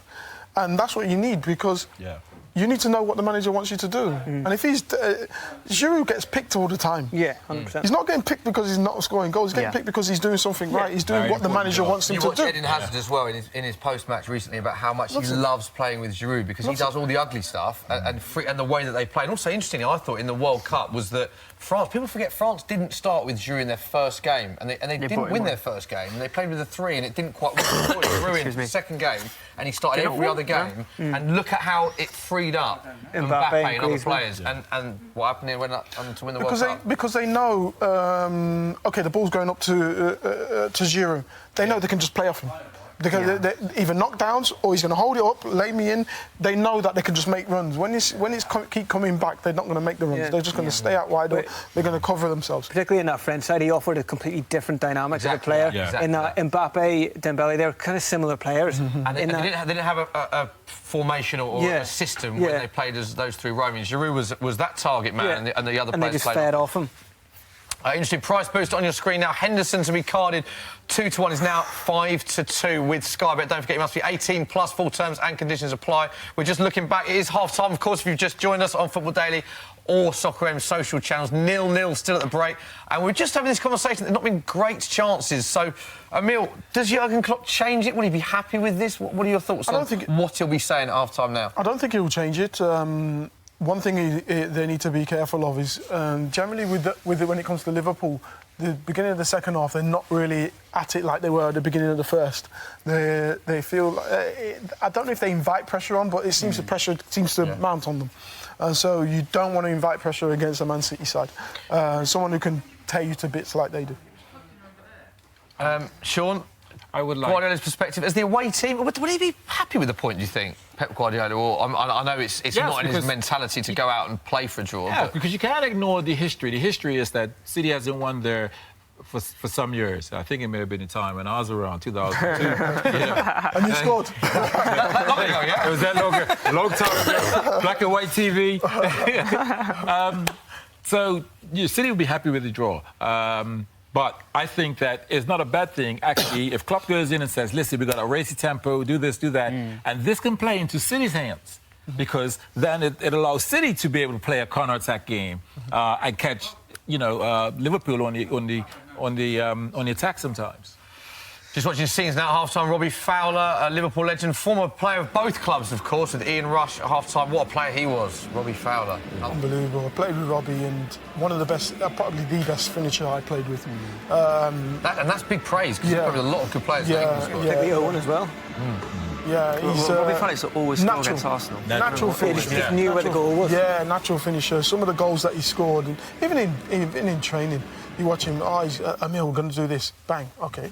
All right, try that one. Bang. Okay. Surely that's something you can't teach, though. It's instinctive. It's instinctive. A lot of it. Michael's was as well. Michael was instinctive. He knows where to be at the right time, and that's more instinctive as well. Robbie came to City my last year. And you were there with him, weren't you? Yeah, exactly. I mean, talk about finishing. David Seaman was in goal. David, like, he will plant his feet. The next thing you see his back picking it out the net. He just couldn't stop Robbie's shot. Robbie had this little back lift, bang, in the corner. Yeah. Bang, always top in the corner, yeah. And you just thought, I thought, oh my God, you got your workout here. I was like, put in the channel. No, but he was a finisher. Best player you played with in your career, Shaun? Well, I never had the opportunity to play with Emile Heskey, so it would have been Elie Benarbia, midfielder. Yeah? He got French Player of the Year. I remember him, yeah. We didn't know enough about him because, as we do, as England fans and everything, we just concentrate on the England game and what's happening in England, in the Premier League. He won French Player of the Year. He came and he started finding me when I didn't know I was free. Yeah.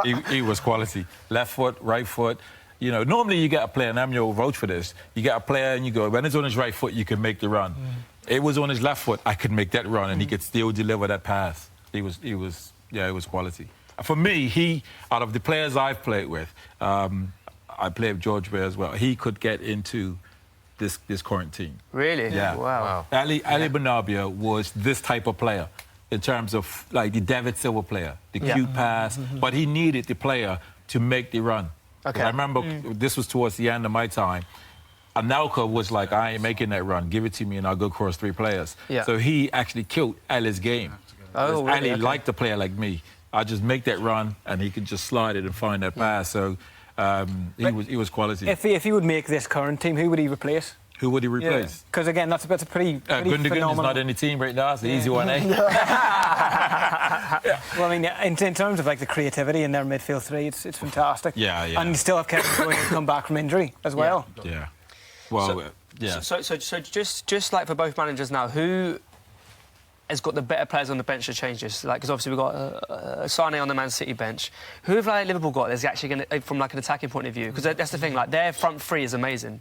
Well, but, Sturridge, like, isn't it? I mean... Sturridge, but yeah... Well, 18's a game against Chelsea. He really did, yeah. Unbelievable. And I think there's a belief of Sturridge as well. I mean, since the last couple of games, he's come on, he's really impacted games with scoring some great goals. So there's a belief. He comes on in this game, the Liverpool fans will go up because there will be a belief. Didn't you? Yeah, it's not like he went 6 games and come on, made a difference in 1 or 2. They'll have a belief, like, they'll be thinking, OK, when are we going to bring him on after 20 minutes? The thing is, with Sturridge, I don't think no one's really questioned his ability. They've only questioned his injuries. Yeah, I've always felt bad for him. Yeah, because he always showed such quality. Like, even when he went to West Brom a couple of seasons ago, started fantastic, scored a goal within like 5 minutes and then got injured. Yeah, was out for 3 months. He just can't catch a break, it seems. I mean, that's the thing. If he's fit, we definitely would have gone to the World Cup. You know what I mean? He offers you something different to what everyone else is going to give you. Right. These are the scenes. Players nearly back out. There's Jurgen Klopp looking quite calm for Jurgen Klopp. He's animated a touchline, jumping up and down in the first half. He's sat in the dugout. Pep Guardiola comes out. Here he is. These are the live scenes at Anfield right now. Do you think both teams would be quite happy with a point here? Can I just say we interrupted? Sean was about to do a chant there. Sorry, Shaun. We got Guardiola. We got... Next line, what's the next bit? Well, we've got Guardiola. So that's what's going to make the difference. We've got... Guardiola. We've got... Guardiola. There's no one got Guardiola. I have a feeling that might be clipped up, that bit. If you, we might be doing an edit of all Shaun Goater's greatest chants and putting that on our Twitter feed. The match is about to be restarted for the second half. Liverpool get us underway as they attack from left to right. 0-0. Surely, Emile Heskey, there are goals in this half. We hope for goals. You know, being on the front foot for Liverpool, creating the chances, because they never really created... I think Salah's chance was one of the most clear-cut ones, but they need to create more chances and be positive. Well, yeah. Is this a game you're happy just not to lose, though, considering the top? No, I don't think so. I don't think, like we said before, I don't think this determines who finishes top at the end of the season, though. Yes, it's more for Liverpool, it shows intent. Yeah. But for City, it doesn't really matter because, like you said, last season it was they lost both games, I think, and still were clear winners. Yeah. Yeah, this is why it's important, I think. As the game gets on, the last 20 minutes, Liverpool, I think, will push more to try to get their win. And this could play into City's hands, to counter, which is normally not City's way. Normally, City's way is dominate possession and you counter us sort of thing. Yeah, a minute gone in this game. Yeah, City winning this fixture at City, Liverpool winning it at Anfield last season. But, of course, Liverpool famously knocking Man City out of the Champions League, of Both course. games, didn't they? Yeah. Any other questions from social Quite dominant. Good questions so far, Pete, haven't we? There's a question on screen now from Deox Gaming who has asked, do you agree with Sarri that Hazard is the best in the world? No, Lionel Messi. Ridiculous question. That's a very bold statement. It's a very bold statement. Although, to be fair, I believe the actual quote was Sarri said that Hazard can become the best player in Europe within the next 2 seasons. And he also said that he's better than he thought he was. Having seen him on the training ground, he always thought he was one of the best, he said. Having seen him up close training, he thinks he could be the best. So he never actually said he is the best player in Europe or the world. Worth pointing out, Eden Hazard this season, top of the Premier League. I think he's definitely the best player in the league at the moment. 7 goals and 3 assists, Dave.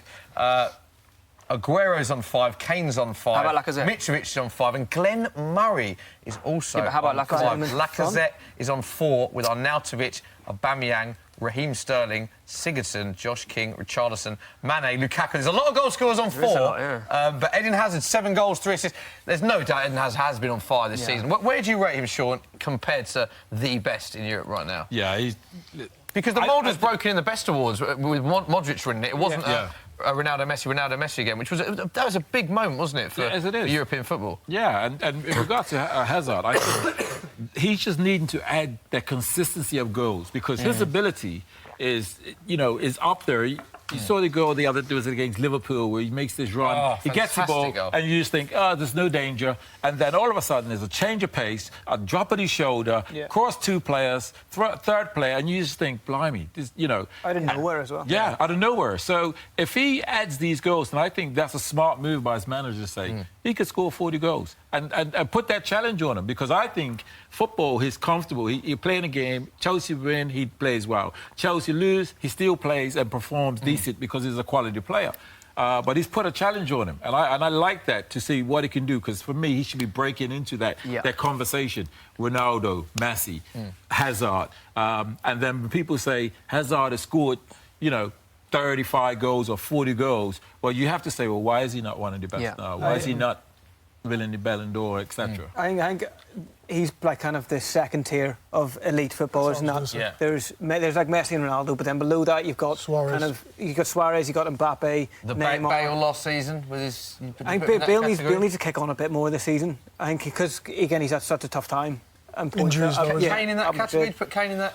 Not quite yet. Not quite in the second category? No, not quite yet. Oh, at the same time, Kane has scored over 100 goals in 4 seasons in the Premier League not alone. Quite at that Sorry. tier, So then what does Kane need to do other than win trophies? When I say that not in that tier yet, I'm looking at your likes of Messi's and your Suarez's and the way they move, the way they create goals, the way they create chances and stuff like that. It just you on the edge of your seat all the time. Hazard. There you go. Suarez. Chance for Liverpool. Oh, Suarez always trying to nutmeg someone and creating stuff that way. Confidence. So I just think not quite yet, but goal scoring, he's up there with the best. Yeah. But in the same breath, like people like Messi and Suarez, etc., they have Busquets behind them as opposed to like Sissoko. So it's right. fair point. I think you also need to take that with a pinch of salt, and that what Harry Kane's done at Spurs. His goal scoring record's phenomenal. Yeah.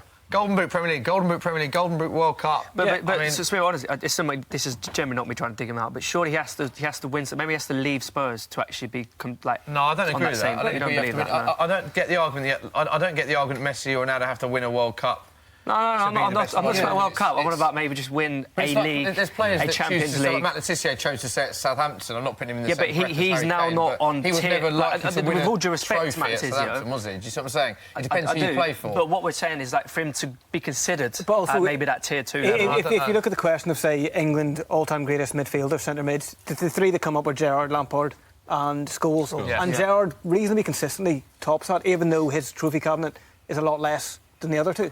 Well, the only thing he was missing was the league, wasn't he? He won the Champions League. Yeah, but if you look at Scholes' in terms of like magnitude, the amount of trophies they've won. Well, then you could argue that you're better. It's easier to be good in a good team with those players around than it is to have lesser players around you. No, but I think raise your game even more Yeah. if you've got lesser players around you. Yeah, I can playing in that speak to Man United team. Yeah. I can speak to that in my early part of my career. Yeah, it's more difficult. So if you're playing with better, if you're playing with quality players, it's easier to perform, be more consistent. And it raises your game as well, doesn't it? It Scholes raises your is a game, great player. He was playing with Keane, Giggs, Van Nistelrooy. I mean, he should be playing He should be playing well, yeah. Playing well. It's strange, though. What a player, though, Paul Scholes. Just supposed to say that. Paul Scholes, what a player. And the more I've had conversations in the last 3 to 5 years with players, with Man United players, I've found that they've come out to say that actually he was better, or they found him to be better than Gerrard, better than Lampard. But when I was playing, I always found Gerrard was the better player. And it's strange that you have conversations, out and having a chat, and they're saying, no, Scholes was the best. And I'm sitting there thinking, OK. Scholes never got the media attention that everyone else got. Yeah. He did shy away from it. Yeah, he didn't. It's only now, though. He loves it, He didn't like it. He just didn't like doing anything. Perhaps Scholes' downfall in that debate is that he was never a good tackler. He never really had that Gerrard had those individual moments. consistent defensive. Some big goals. Yeah, I mean, the FA Cup goal, the Olympiacos moment. Yeah. Even the goal in the Champions League final with the celebratory scenes of, sparking the comeback. I also think with Gerrard that he was playing in a team. You look at the players Lampard played with in that Chelsea team, phenomenal players. Scholes in that He was Man lucky United as well, yeah. Gerrard had it tougher than most because he carried that Liverpool team individually. It's why I think Steven Gerrard's one of the greatest midfielders, period of all time. I think it's brilliant. But is it harder to perform in a team when you've got lesser players around you and still good players? Don't get me wrong. You mentally have to be stronger. Like you said, Lamps was lucky because he had... Sorry, man. Lamps was lucky because he had Essien and people like that behind him. Yeah. He didn't necessarily have to really think too much about defending, even though he did, but he didn't have to think about it too much, where Stevie had to do back and carry and take the corners.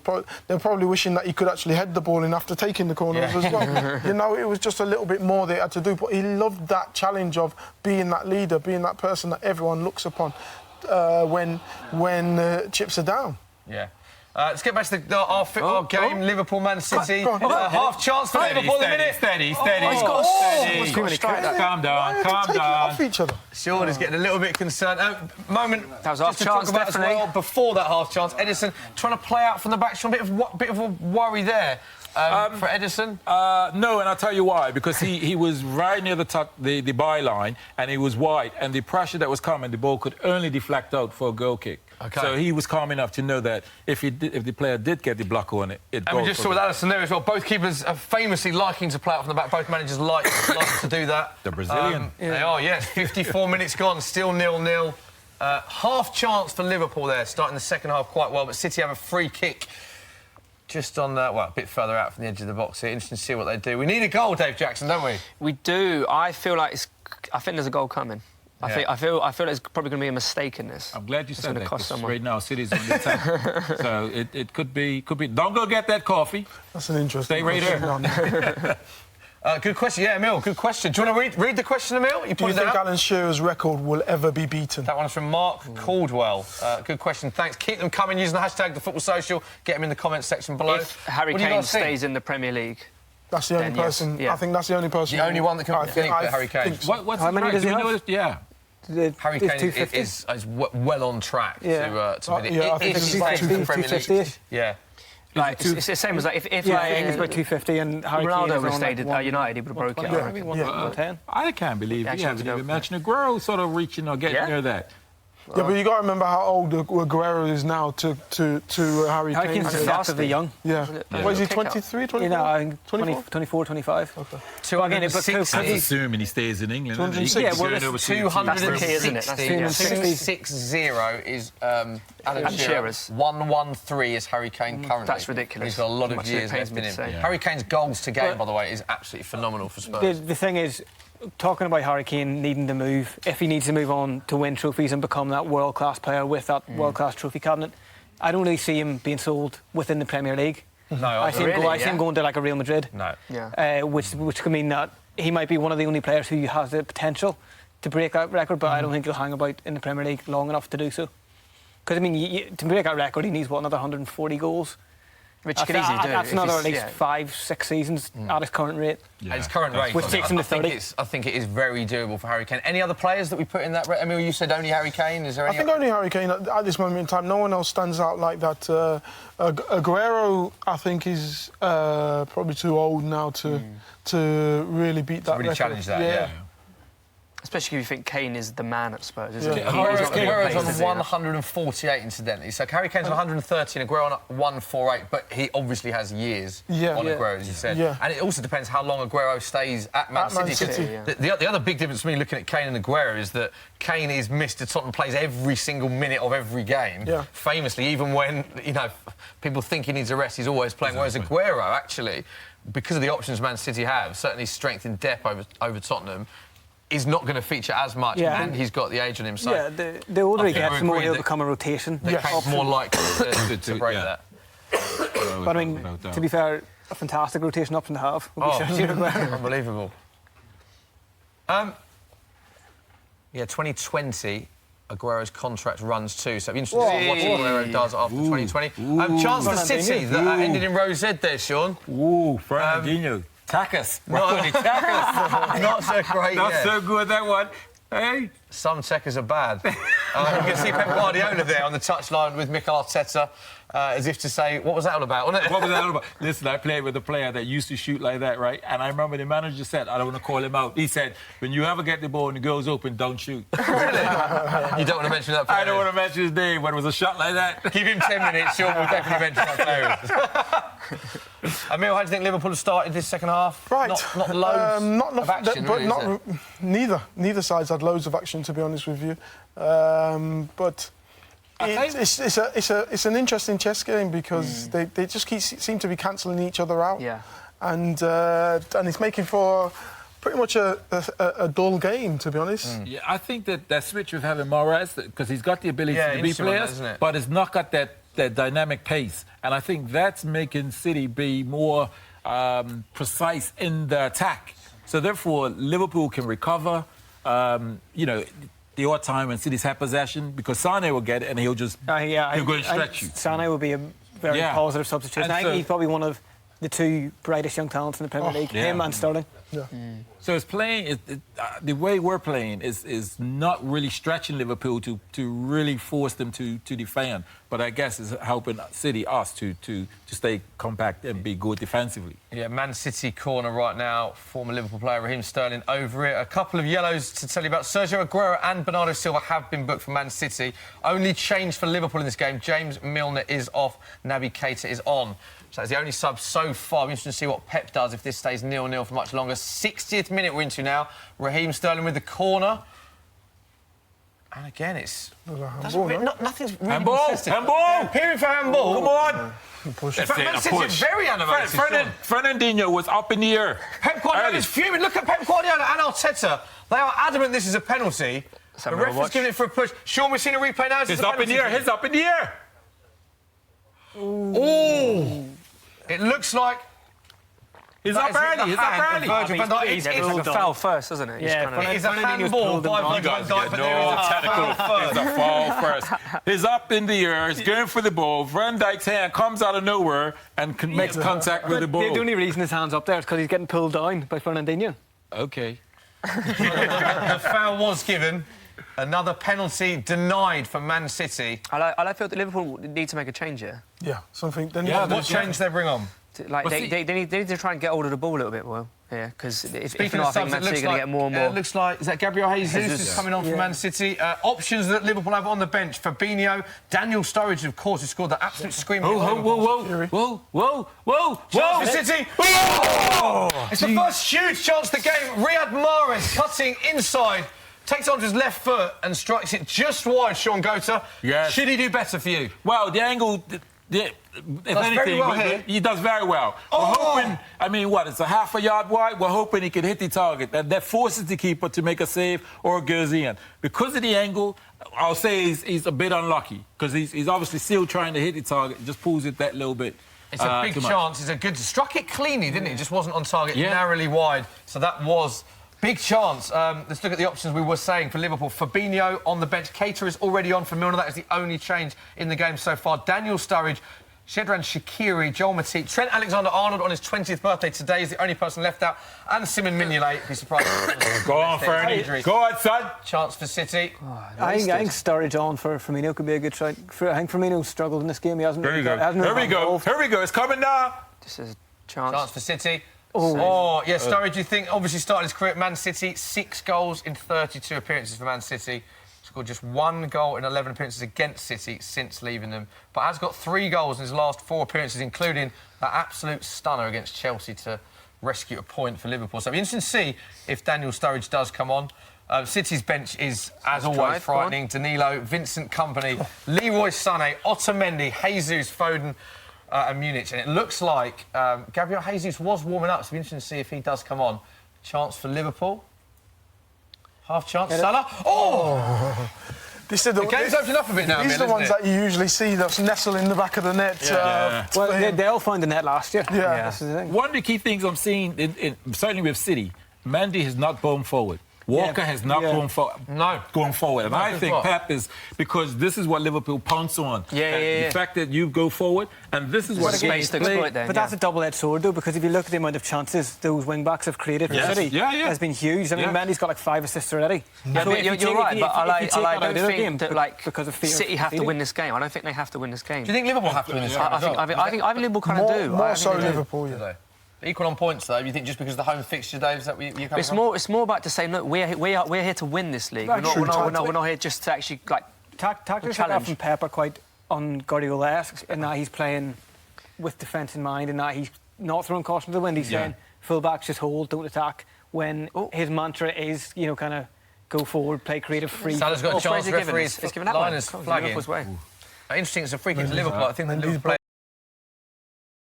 Card, another yellow card. So I think it's a good one. A few yellow cards. I think it's a yellow card, though. Think it's a yellow? Yeah, because he's actually in. Like he gets across too close. and that little pull there. Yeah. So it's a yellow card. He's taking one for the team, Mendy, there. Yeah, Mendy just dragging back Salah. He's looking at the danger there. Ripping his shirt all over his shirt. It's a definite free kick, and it's a yellow card. Chance for Liverpool. Mendy. Chance for Liverpool. Will we see the first goal of the game? Salah is over it. He's just got to concentrate on a good delivery. Why is he looking to the manager what to do? Think that's what he's doing? Yeah. See, he's like, what free kick should we do, or what shall I do? Straight on Lovren's head here. Watch this. Why is he looking at the bench? Henderson and Salah are over it. So you run over it, I'll cross it. That's what he's saying. We just have words with each other. Chance for Liverpool. Will we see the first goal of the game at Anfield? Here it is. Oh, no. Danger's cleared, but it's out. Oh, not fully cleared. Who was hitting that? There you go. That's a race. See you later. The turbo. Man See you City later. Oh my God. Afterburners. Who is that? Gomez? No, that was Kyle Walker. Walker. No, they were in a foul. So, poor free kick from Liverpool, and it's out for a throw. Man City have a throw pretty much on the halfway line. There's a price boost on your screen now, courtesy of our mates at Sky Bet. Aguero to score the first goal was 6-1. It's now 7-1. Don't forget, you must be 18 plus. And full terms and conditions apply. And on that note, it looks like Sergio Aguero is being subbed. So we will give you odds of 100-1 right now. So look at that. I'm always got to clap my top You're going to clap. You're going to clap Sergio Aguero. Man. Sergio Sergio. It's another chance for Shaun Sergio. go to Aguero at Anfield. That is 10 appearances at Anfield, no wins, no goals, 11 shots, 3 on target, 700 minutes played. Aguero's never scored in 10 appearances against Liverpool. Scored in all of his last 3 appearances, but one of the few clubs that he hasn't scored against. There is just something about Liverpool Aguero can't seem to score against, and he's being subbed now. Yeah, there's some teams you look at and you think, I always score against them. Every striker has that. And there's some teams you realise you don't score against. Liverpool seem to be that team. On that note, Jesus, who is replacing Aguero, 3 goals in 3 games against Liverpool. That's what I'm talking about. See what we've got? Yeah, see what we got. So echoes your point there. Interesting that Aguero and Gabriel Jesus have scored 20 goals in 12 starts together in all competitions. So when they play together, they are prolific. But interesting that Pep a lot of the time likes one of the other people. But again, the thing is, if you start them together, who do you drop? Because you have the likes of Mahrez, Sterling, Sané. Well, it's a great problem to have, isn't it? Yeah. But if you start them, you're probably going to have to play them as a 2 and play probably a 10 behind and a 3. Yeah, it's a different system. Yeah. They don't fit into his system at the minute. And Exactly. there's also, even though that is a decent start, there's also no really need to change that system when you have the players he has. Yeah. On another note, these crisps are fantastic, guys, so feel free to dig in if you want a crisp. There's an interesting question. We need a goal, come on. We do. Interesting Go. question here Social. from Packermon, who's asked, if Liverpool gave Brendan Rodgers more time, do you think he could replicate what Klopp has done? No. Hindsight, isn't it? With due respect. Listen, Klopp ain't won anything, but he's got an identity with the team. He's got an identity is what he's created, Yeah. They got, one of the most fearsome front 3 or 5, if you like, in Europe. So this gives a great belief on what they can do and what they can achieve potentially in the future. But Brendan Rodgers, was that close to coming first. Gerrard slipping, it was that close. So, in hindsight, you can probably say, well, yeah, maybe if he was given time, he would have kicked on again. He just didn't but this seems to me be a more Liverpool team. Yeah. He didn't have the squad. He had a good, really good team starting 11. If anything went wrong, he didn't have the backup to call on. Yeah. It's a bit like Spurs this season, isn't it? 11, very strong, but you look at players that are injured, then suddenly they don't have the players to bring and that's in. the thing, when you get a few injuries, and you're going to get injuries, have you got the players that can kick on from where the others have left, Yeah. And they haven't. Did a good job, though, Rodgers. Win percentage for Brendan Rodgers at Liverpool, 46%. Jurgen Klopp, 54%.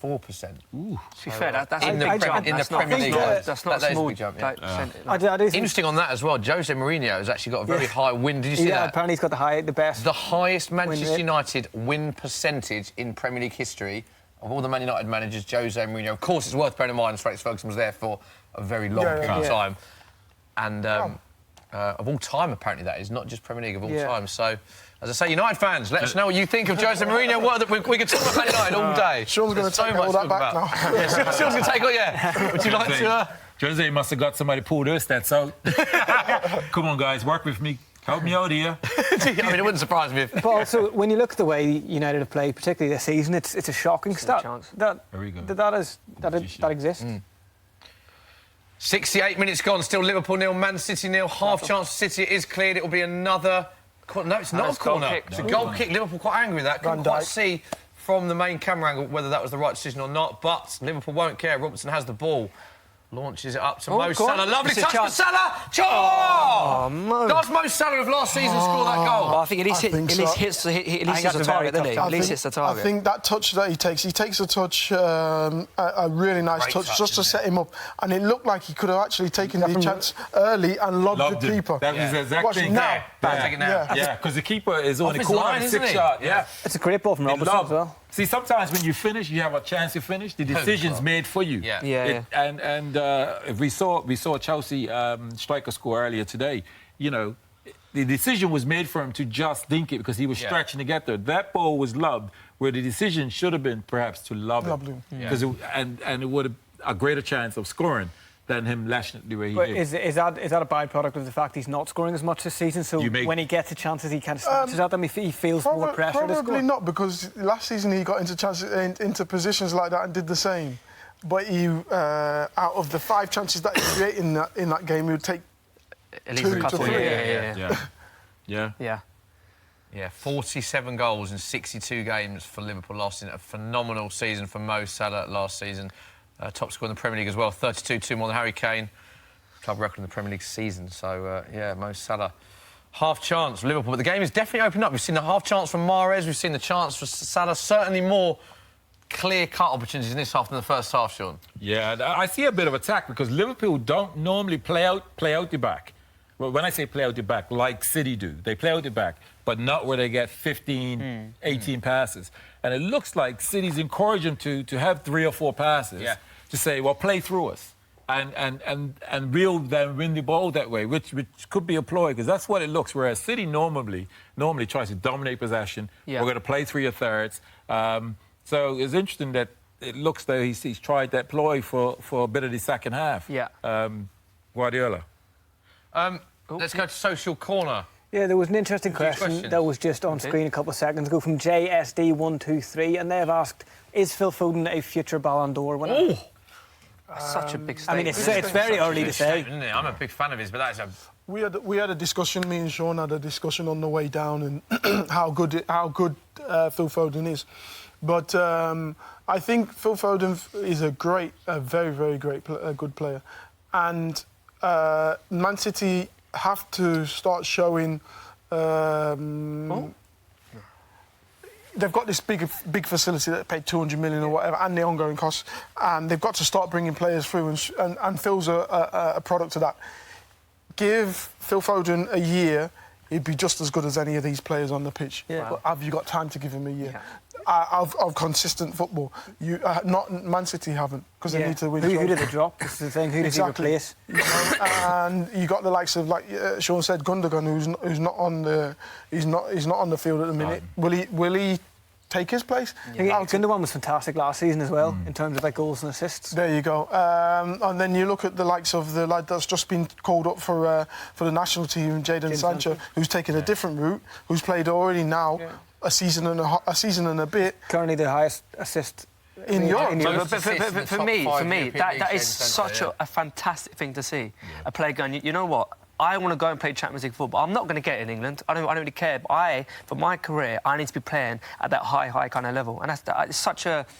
I don't know if I'm allowed to say it. It's such a risky thing to do, and he's done it, and he's proven it. It's fantastic. Young English players never want to go. See, they never seem to want to go. Before, I wouldn't say it's risky because these players are quality. Yeah. You know, Emile sees these guys, they're up and down in the academies. These are quality players. Yeah. They're playing for City, Liverpool, Man United, Chelsea in the academy. They're quality players. So I don't think it's a bit of a risk to go to these foreign, to Germany, it's not risk, Holland. It's kind of brave. Brave. But the model's already been done. Yeah. And we're seeing it with Ajax years ago. Yeah. This is why these Ajax players, they get loads of games, they get European experience, and then next thing you know, is a Premiership team buying them for X amounts of millions. Well, it's the same. You look at players like Cesc Fabregas, Xabi Alonso. They could have easily stayed in Barca's B teams or wherever he's at Real Sociedad, where it was. And they went, no, I've got an opportunity there. Yes. It's almost like the opposite way around, wasn't it? Like where they could come to a top 4 team in England and prove themselves. I think it's absolutely fantastic to see, and I think it can only be a good thing for the English game. You got the lad Brahim Diaz for Man City. And I watched him, I think he would have been about 16, playing for the 18s, and then he played for the 23s. He was best player on the pitch. Yeah. Best player on the pitch. At 16? At 16. Wow. And I was wondering why they've got him in the 18s. Why don't they send him out to go and play in professional football? Yeah. In adults football, because he needs to be kicked a little bit just to get used to it. But they don't. He hasn't been on loan. He plays actually now for the first team. I think he's 18 now. Plays for the first team in the Champions League and the League Cups and stuff, and the Cup games. And you got players like that up and down the country, especially with the likes of Man City and Chelsea. Yeah. That's brilliant. So obviously, see, like I said, Arsenal, we've got a player called Reece Nelson who's gone out to Hoffenheim, and he actually scored the other day. It's brilliant. It's fantastic. Did he? Is it loan or is it? It's on loan. It's on loan. Which, again, for almost like for a player and for club, it's wicked. It's absolutely fantastic. Here we go. Here we go. It's happening. No. Oh. No. Still there? Oh. Help him. No. But I think even going back to the Phil Foden Ballon d'Or thing, he's 18 now. Yeah. I don't think really realistically they have much of a chance, considering that Mbappe's only 19. Yes. Like Mbappe in terms of his quality at 19 years old. He looks like he's 23, 24. Yeah. In that his decision-making in the final third is so good. His output is so good. He scored, however many goals in the Champions League. He's already got like 25 caps, I think, for France. You know, and this is a French team that could put out 3 good teams. With the French, you look at Mendy. Yeah. By the time he'd come here, he'd played 2 to 3 seasons. And he's still only, 20, 21? Yeah, About 21, yeah.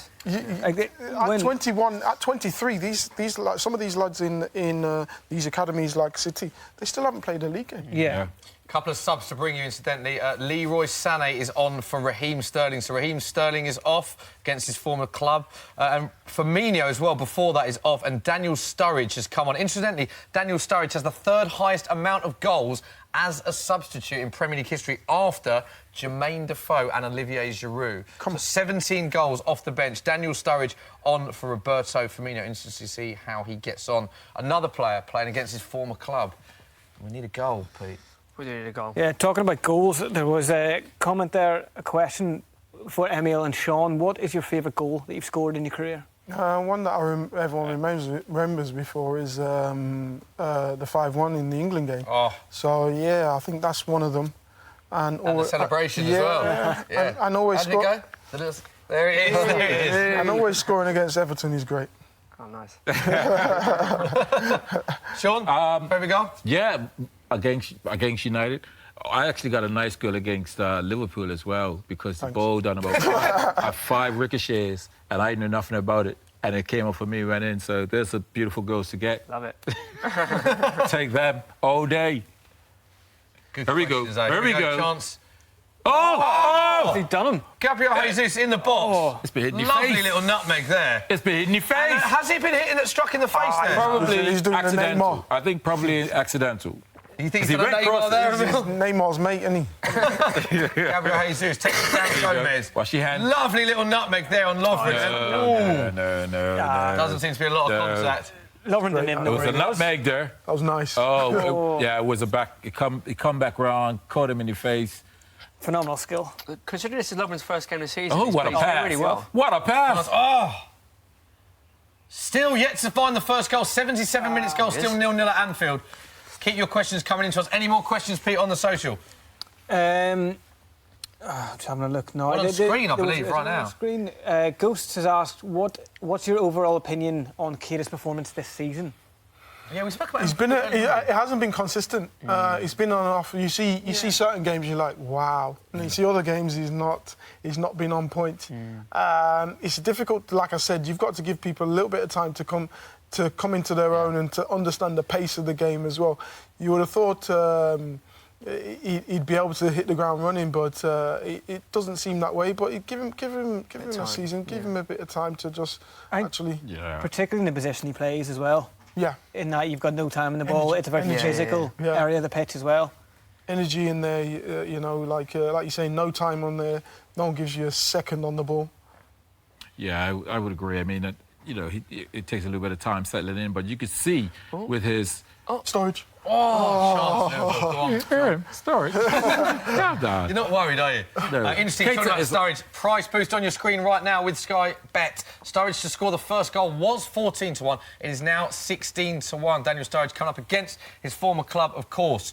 6 goals and 32 appearances for Man City. Scored just 1 goal in 11 appearances against City, but scored 3 in his last 4 appearances for Liverpool, including that screamer against Chelsea. So, if you want your money on Sturridge, they are the odds that you get. 78 minutes gone, still 0-0. Leroy Sané just come on. We haven't spoken about Leroy Sané. Assisted more Premier League goals than any other player since the start of last season. 17 assists.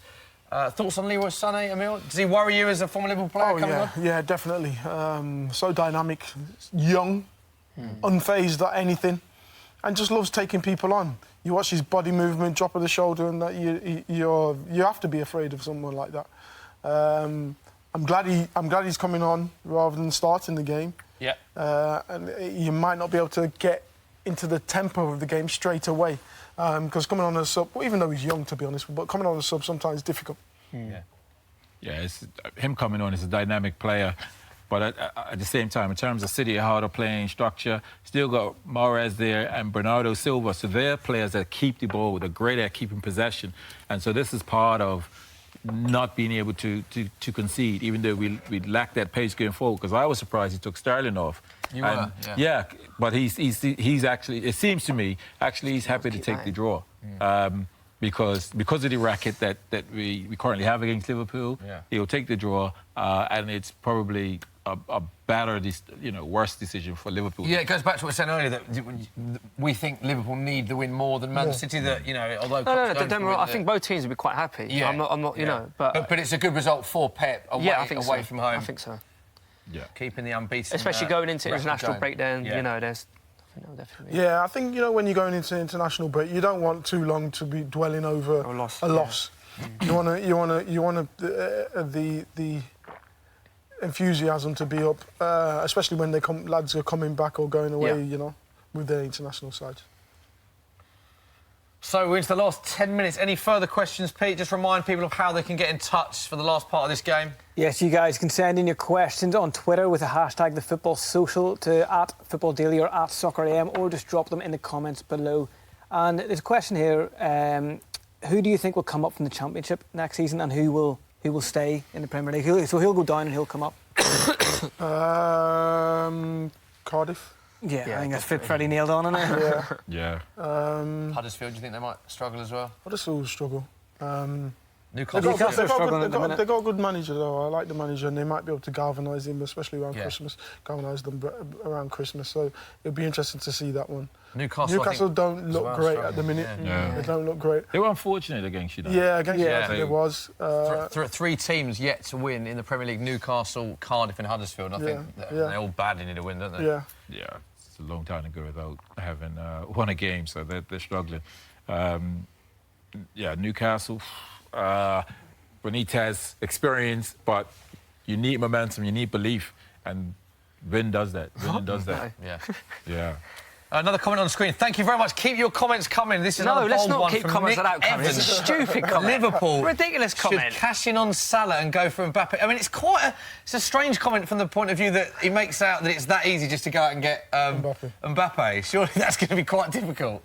It's ridiculous. What was Mbappe's fee anyway? It was like... Was it 160 or something, wasn't it? Something like that. And 166 odd million, yeah. So it's not that easy, Nick. Again, also, Thanks for your question. Why would Mbappe, no offence to Liverpool, but why would Mbappe go to Liverpool? No, he wouldn't. When, if he leaves PSG, he would literally, any team in the world would pick him up. He'd probably just have his choice. I mean, if he does leave, Real Madrid is the obvious place he may go to.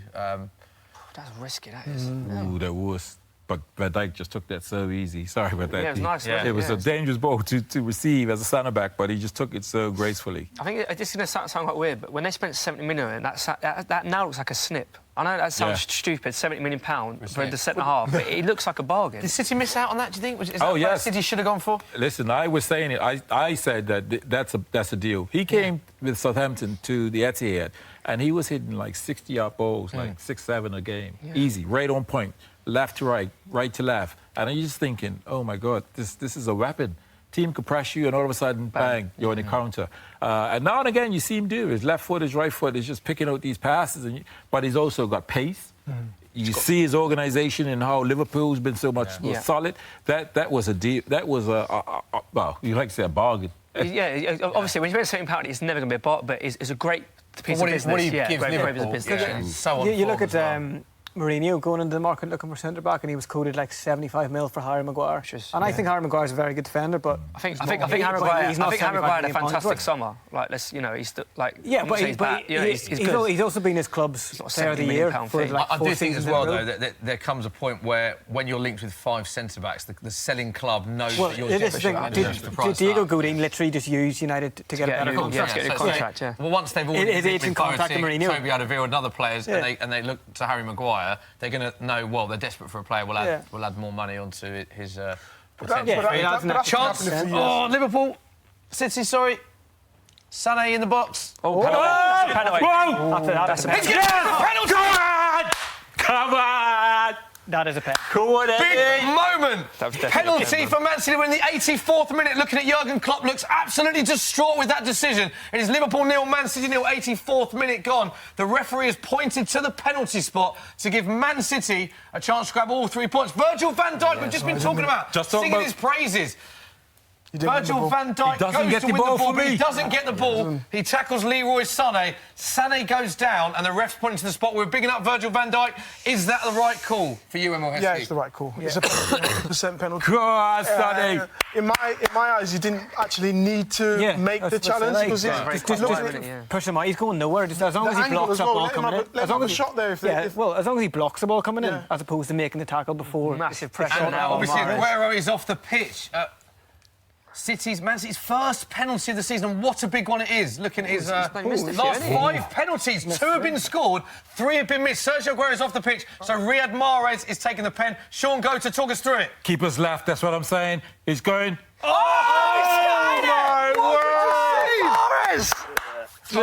no! Shaun, go to sum up that penalty from Riyad Mahrez, please. I don't have words. Did that stand still? No! We just looked at his record. Riyad Mahrez missing 3 of his last 5 poor penalty, penalties. man. And he has absolutely blazed it. Left Yes. footed, blazed it, leaning back, blazed it miles over the bar. It's a terrible penalty. It really is a bad penalty. You look at Mahrez's face, he knows as soon as he struck it. Do you know, I'm sitting there thinking... I was thinking, Mahrez taking his penalty. Normally... It's gone straight on the other end. Chance for Liverpool. Come on. That would have hurt me there. I'm sitting there thinking, Mahrez taking the penalty. Normally that it's was Sergio, strange, but yeah. Sergio is not there. And I'm saying, OK, well, who would normally be the... David Silva. David Silva, you And I'm think? saying, why... Jesus. Yeah, why we... Mahrez is not... And what's seen there is missed 3 out of 5. Yeah. That's... Now it's We haven't 4, managed isn't it? that. We haven't managed that. Missing 4 out of 6 now. Yeah. That's terrible, isn't it, really? 1 and 3. Well, confidence-wise, he's got to have some sort of confidence to Yeah, actually step step up up. and Yeah, do yeah. it. But he didn't look as confident as an Aguero would have stepped up and taken I mean, that. just seeing Aguero there looking unhappy is a polite way. of Surely putting this it on gives the Liverpool bench. massive pump now. This is it. yeah, Yeah, yeah. this is like. Yeah, you can see the crowd on their feet. Liverpool know they've got away with one there. It was a penalty, the correct decision, and it was blazed over the bar. So Liverpool know they've got a chance what a now. chance. 86 minutes gone. Shaun, Goater's still devastated, aren't you? I am good. We ain't been Liverpool for years. It's just don't know me. You don't get... Chest. Is it just one of the... Liverpool have this hold, don't they? Especially at Anfield over Man City, the record. The way the game's going, you're not thinking that, but the players will be aware. So they'll gonna want step to, up. He's gonna pop one. to stifle this current situation of players continuously beating us at Anfield. Yeah. So when you get a penalty in the last 5 minutes and to win it 1-0 or to score it and then hold on to that, that's a great situation comparable to the last, 15 years or however long it's been. Yeah. That's... and we can get the opinion of Nick Evans now. Already been involved in the chat. He's thoroughly enjoying the show. Thanks, Nick Evans. He's put, that's the worst penalty you'll see all season. It wasn't I mean, great. it's not confirmed from Nick Evans, but it's a strong statement. I need Do you agree with that? It is a bad penalty. The last look time at we that. saw Yeah, you a see high and wide penalty. Gabriel wanted it. Yeah, he just wanted it and looked at the bench and he was told Yes, no. interesting that. It looks like Jesus wanted it there. Pete, you just spotted something there. It looked like Gabriel Jesus wanted the penalty. Yeah, looked at the bench. Looked and at then, the bench. And There you go. the opinion was made after that Riyad Mahrez would take it. And Gabriel Jesus looks very upset there. Right. So That must be the decision was already made. Yes, Came from because the bench. managers, Emile will say this, managers have one, listen, who takes the penalties? And it would have probably been Sergio. It would have been Sergio, It would and have then been you have a second. Sergio, yeah. And Jesus wasn't on the pitch. If he was on the pitch, he probably would have been either first or second. Yeah. Yeah, you'd like to think Aguero would have taken that. And that's had he probably been the playing. manager. I've bought him. I've paid 50 million for him. I want to him get to him take it, going. yeah. I'll get him take it. No, but that's pretty risky though, because he's missed it now. Yes. It's a double-edged sword that'll now play in his mind. He hasn't scored that. He hasn't taken a huge chance against title contenders. So it's still 0-0. Only a few minutes left. Liverpool on the attack. Haven't been many clear-cut chances for Liverpool this half. 89th minute now. Will we see a goal in this game? That was a huge moment, Man City missing that penalty. Big let-off for Liverpool. Huge. Huge Such a bad let-off for penalty as Liverpool. well. It really was a bad penalty, It was wasn't it? not a great penalty. Johnny Wilkinson will be proud of that. He's had a decent game. Ronaldo. Wijnaldum, yeah. I don't think there's been much quality, but I think he's Just done been his booked. job well. Quality player. As you know, Wijnaldum just been booked there. A couple of bookings picking up for Liverpool. Yeah, maybe if I do that. He's a quality player. Hopefully he'll go give a penalty. Give a penalty away as well. Any more questions from social, Pete? We've got one on screen. There's one We're into from 90th Junior minute. there who's asked, do you think that Salah, Mane and Firmino are starting to get selfish, perhaps a bit egotistical? No. No. No, I wouldn't say egotistical. I think Salah, for me, has always made the right decisions, as in when he's in the goal area to either set someone up or shoot himself. I've never looked at when he's made the wrong decision there. So I think he's still a team player. He'll be aware that he's not scoring as many, but I think he makes the right decision. So he's still a team. 3 minutes of added time just been announced. We're into the 90th minute. There's at least one more chance in this. At least one more chance. Oh, there's one more chance. There's one more chance in it. Do you think there's going to be a winner, guys? Are we saying 0-0? Come on. We don't want 0-0, do we? No, we Definitely Well, don't. hold on. I'll right now. You'll take a 0-0, Shaun. You were so confident this morning. I was. You were so confident. 3 minutes ago. You've changed your tune, haven't you? Liverpool's at home, and I'm not trying to go and concede. This will make me sick if we get conceded. What, 2 minutes? 2 minutes and a bit left? No. Go on, attack. Send him inside on his right foot. There you go. Yeah, slight chance for Liverpool. They've got all the ball just quite far out of the box. Wijnaldum knocks it out. Get out to him, Mendy. Oh. Ball is whipped in. Oh! You're off your seat there. Slightly off your seat. Don't foul him. That'll do. So it's a Liverpool corner. Fans at Anfield off their seats. Long throw. They sense that there is one more chance. Looks like Joe Gomez is going to have a long throw. Everyone is forward. 91, 14 seconds gone. 3 minutes of injury time. Liverpool bringing everyone forward. And look at the tense facial expressions from the Liverpool fans. The ball is a very long throw. Oh, where's the keeper gone? Chance for... Cleared. Keep him on his left foot. Not Keep him on his fully left foot. cleared. Gomez whips it back in. Nah, it's... Well defended. Go on, What's you're it done back. here? Oh. Off it. Get out. Do we see one more chance? They've got to keep it in. He's Into done the well. 90, just coming up to the 92nd minute, there's going to be one more chance. Shaun, would you take a draw? Take a draw. I'll take a draw. We'll work too hard. We should have won the game, but I think that we've had the penalty.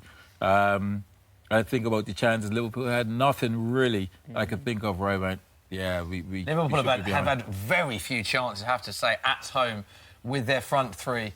In this game at home, been so prolific recently, but they have created very little. And Man City's chances coming to Mahrez, actually, really. He had the best chance in the second half, cutting inside, went wide. And, of course, the penalty, which Aguero couldn't take because he was off. Gabriel Jesus wanted, looked to the bench and was denied the opportunity to take what would have been the winning goal. Mahrez took it, blazed over, 92 minutes and 30 seconds gone, 3 minutes of injury time. Looks like Man City will be... and Liverpool are both... You've like gonna take this draw. I feel like you kind of have to say that Pep's got his tactics spot on today. You really have. Like you can't think of many chances whenever the ball did go into like Man City's like final third. Particularly when you think of what Liverpool have done to City in previous games. Yeah, you got to say Pep's got it spot on. But he'll be gutted with He will, especially you miss a penalty in the last 5 minutes. But here he is. There they are, both managers extremely animated as they always are. Pep Guardiola screaming from the sideline, clapping his hands. It is a goal kick. We have played the 93. We've played the 93 minutes. There's 3 minutes of injury time. There is the final whistle, and of course the cameras go straight to that man there, Riyad Mahrez. These are the scenes at full time at Anfield. All the attention were on Riyad Mahrez. Had the best chance in the second half, dragging it just wide. Good build-up play before that, and then the biggest chance of the day, a penalty with very few minutes to go, which he blazed over, didn't even hit the target. He will be gutted with that. That is 4 penalties of 6 missed recently. There he is. Shaun Goater, absolutely gutted with that penalty when your head was in your hands. Yes. And you never thought, didn't look that confident when Mahrez stood up. I thought he was actually going to go to the keeper's left because the cameras run on him at the right time, and sometimes you could see their eyes have a little look to where they want to go, sometimes. Yeah. And he just had a little glimpse to the keeper's left, and I thought that was a sign that perhaps he'll go there. But he went for power, and his technique was all wrong, got under it. Listen, Mahrez is still a quality player. Yeah. You know, technically, he's quality when it comes to one-on-one and taking on players. Yeah. A brave decision to step up to take that. Worth pointing out, he obviously wanted it. He wanted it, and Jesus has taken a couple penalties. Aguero obviously off the field. But this is management we're talking about here. Yeah. Hey, this is Great, isn't it? Pep Guardiola. Big penalty, knows he could win it, goes up, hug on his shoulder. Don't worry about it, son. Hey, plenty more games. Yeah, good man management from Pep, going straight to Mahrez. The cameras are still around Mahrez and Sane. Kyle Walker is going to every single one of his players. Pep Guardiola, he knows that they perform very well. Liverpool usually score goals galore. City as well. Both teams usually score in this fixture. No goals in the game. And he's going up to Gabriel Jesus, interestingly, because Gabriel Jesus wanted the penalty, was denied. Pep Guardiola going up to all of his players. Great man management, this. Klopp looks like he was fairly happy with that point at the end, following on. And that brings us nicely on to a question on screen from Tom Payne, who says, who has the better chance to win the league now between these teams? Emile, Heskey, who do you think? It's still early to say. I still think it's City's to lose. OK. They are the dominant force when it comes to English football at this moment in time. So I still think it's theirs to lose, but Liverpool's still in the hunt for that title. You look at the top three, all on 20, Man City, Chelsea and Liverpool, so they're still in the hunt. Yeah, these are the scenes. There is Jurgen Klopp. Jurgen Klopp looks quite... He looks quite pleased. I think he knows that they got out of jail there a little bit, Shaun, with that penalty miss, don't they? Yeah, listen, he's he knows that they would have wanted to win this game. Klopp would have wanted to run around the pitch and do what Pep Guardiola's done. You know, go and help players, because they know what image that sends out. That sends out a real positive image that they're on top, everything's going according. He's had to walk around a bit subdued because they're at home. And he's had the benefit of beating City or Pep Guardiola more times than not. So he'll be a little subdued, but he'll still know that, hey, they're such challenges as anyone would be. I think the most disappointing thing that you'd probably be looking at is that they never really created any clear-cut chances. Yeah. And that's what you used to Liverpool doing, and creating quite a few chances and taking some and not taking others. But they didn't create nothing, really. Yeah. Dave, you all right there? Are you OK? Coughing a lot. I know it's been an emotional day, Dave, but you've been coughing. Sorry. Hopefully you're OK. We'll get Dave Jackson some water. Let's have a look. I think both teams will be quite happy with this point now. Yeah. OK, well, let's have a look at the Premier League table. Here is the Premier League current table, as we're just seeing scenes of Riyad Mahrez missing that... Missing that chance, penalty chance. Cardiff, rock bottom. Newcastle and Huddersfield. Cardiff, Newcastle and Huddersfield, there they are, remain the only three teams yet to win a game. Badly need a win. Man United out of the bottom half. Everton make up the top of the bottom with 11th, should I say. 12 points from 8. And on the top half of the table, it's evident really from how these two teams are playing. Man City and Liverpool couldn't split them all season. Very similar records. Couldn't split them today equal as well. So Man City remain top on goal difference. 20 points from 8 played. Equal with Chelsea, 20 from 8 played. And Liverpool, 20 from 8 played. But Man City have that superior goal difference with 18. Arsenal and Liverpool... fourth, and Arsenal and Tottenham, fourth and fifth, as Dave Jackson is still struggling with that bad cough. Hopefully he will be OK. So Man City, Chelsea and Liverpool all equal, 20 points from 8 games He's played. having a May moment. Fascinating season. Is he OK? He's having a May moment. Yes, he is. Are you all right, Dave? Go on, say your speech. Yeah. All right. Dave, do you want to have a wander off? Should I get some water? I'm fine. You're fine? OK. I'm pleased to say that James Wayne... Football Daily, your friend and ours, big Man City fan, is on the phone now. James, can you hear us? I can hear you. Can you hear me? Yes, we know. James. Thanks for joining us, James. First off, we saw a 0-0. Very surprised we were to see a 0-0 in this fixture that usually goals galore. What was your take as a City fan's perspective of that Man City performance? Well, I'm surrounded by Liverpool fans, so obviously I have to kind of keep my head down, but I was very nervous for the whole game. I think both teams could have performed better in this. I think the defences did quite well. From my perspective, I think our wing play wasn't as good as it usually is. I think Mahrez came in too much. I think Sterling obviously struggled here quite a bit. The atmosphere must get to him. I mean, the chorus of boos every time he gets near the ball is just fascinating. I don't know, I'm still happy with this point, to be fair. Obviously, it would have been nice if Mahrez put that away. Oh, it still pains me. But, yeah, I mean, still a point. Anfield, we haven't won it since 2003, so I'm quite happy. James, you alluded to it there. We have to talk about it. Big moment in a match that didn't create many chances, as we were all talking about in the show. We're surprised with how few chances there were. Penalty with under 10 minutes to go. Massive chance. I don't know if you saw how it unfolded, but Gabriel Jesus wanted the penalty, looked to the bench and was told that Mahrez was taking it, and obviously we all saw the penalty. Were you surprised to see Riyad Mahrez step up for that penalty? I was personally surprised. I would have thought, somebody who's a bit more senior in the team would have actually taken it, considering the magnitude of this game and magnitude of the moment. Kieran actually said just before he took it that he's known to have missed a few, and unfortunately he was right. Yeah, it was very painful to see, to be fair, and I would have thought that more senior member of the team would have actually taken it. But obviously, if you get the instructions from the bench, fair enough, Gabby Jesus, let him take the penalty, but it's just unfortunate, really. Yeah, I know that you're very excited because we've got Shaun Gota, who's sat next to me, one of your heroes. J-Mo! I'm gutted Man City didn't score, and Liverpool, because Emile Heskey and Shaun Gota said they were both going to be very animated. But do you have a question for Shaun? Because I was told from Dave Jackson that it was a very hard decision for you to either come on the show or to go to the match. That is how much you love Shaun Gota. So do you have a question for him?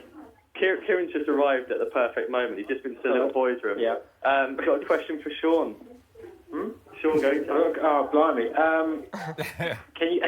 oh, this is weird. I would have scored that penalty, yes. I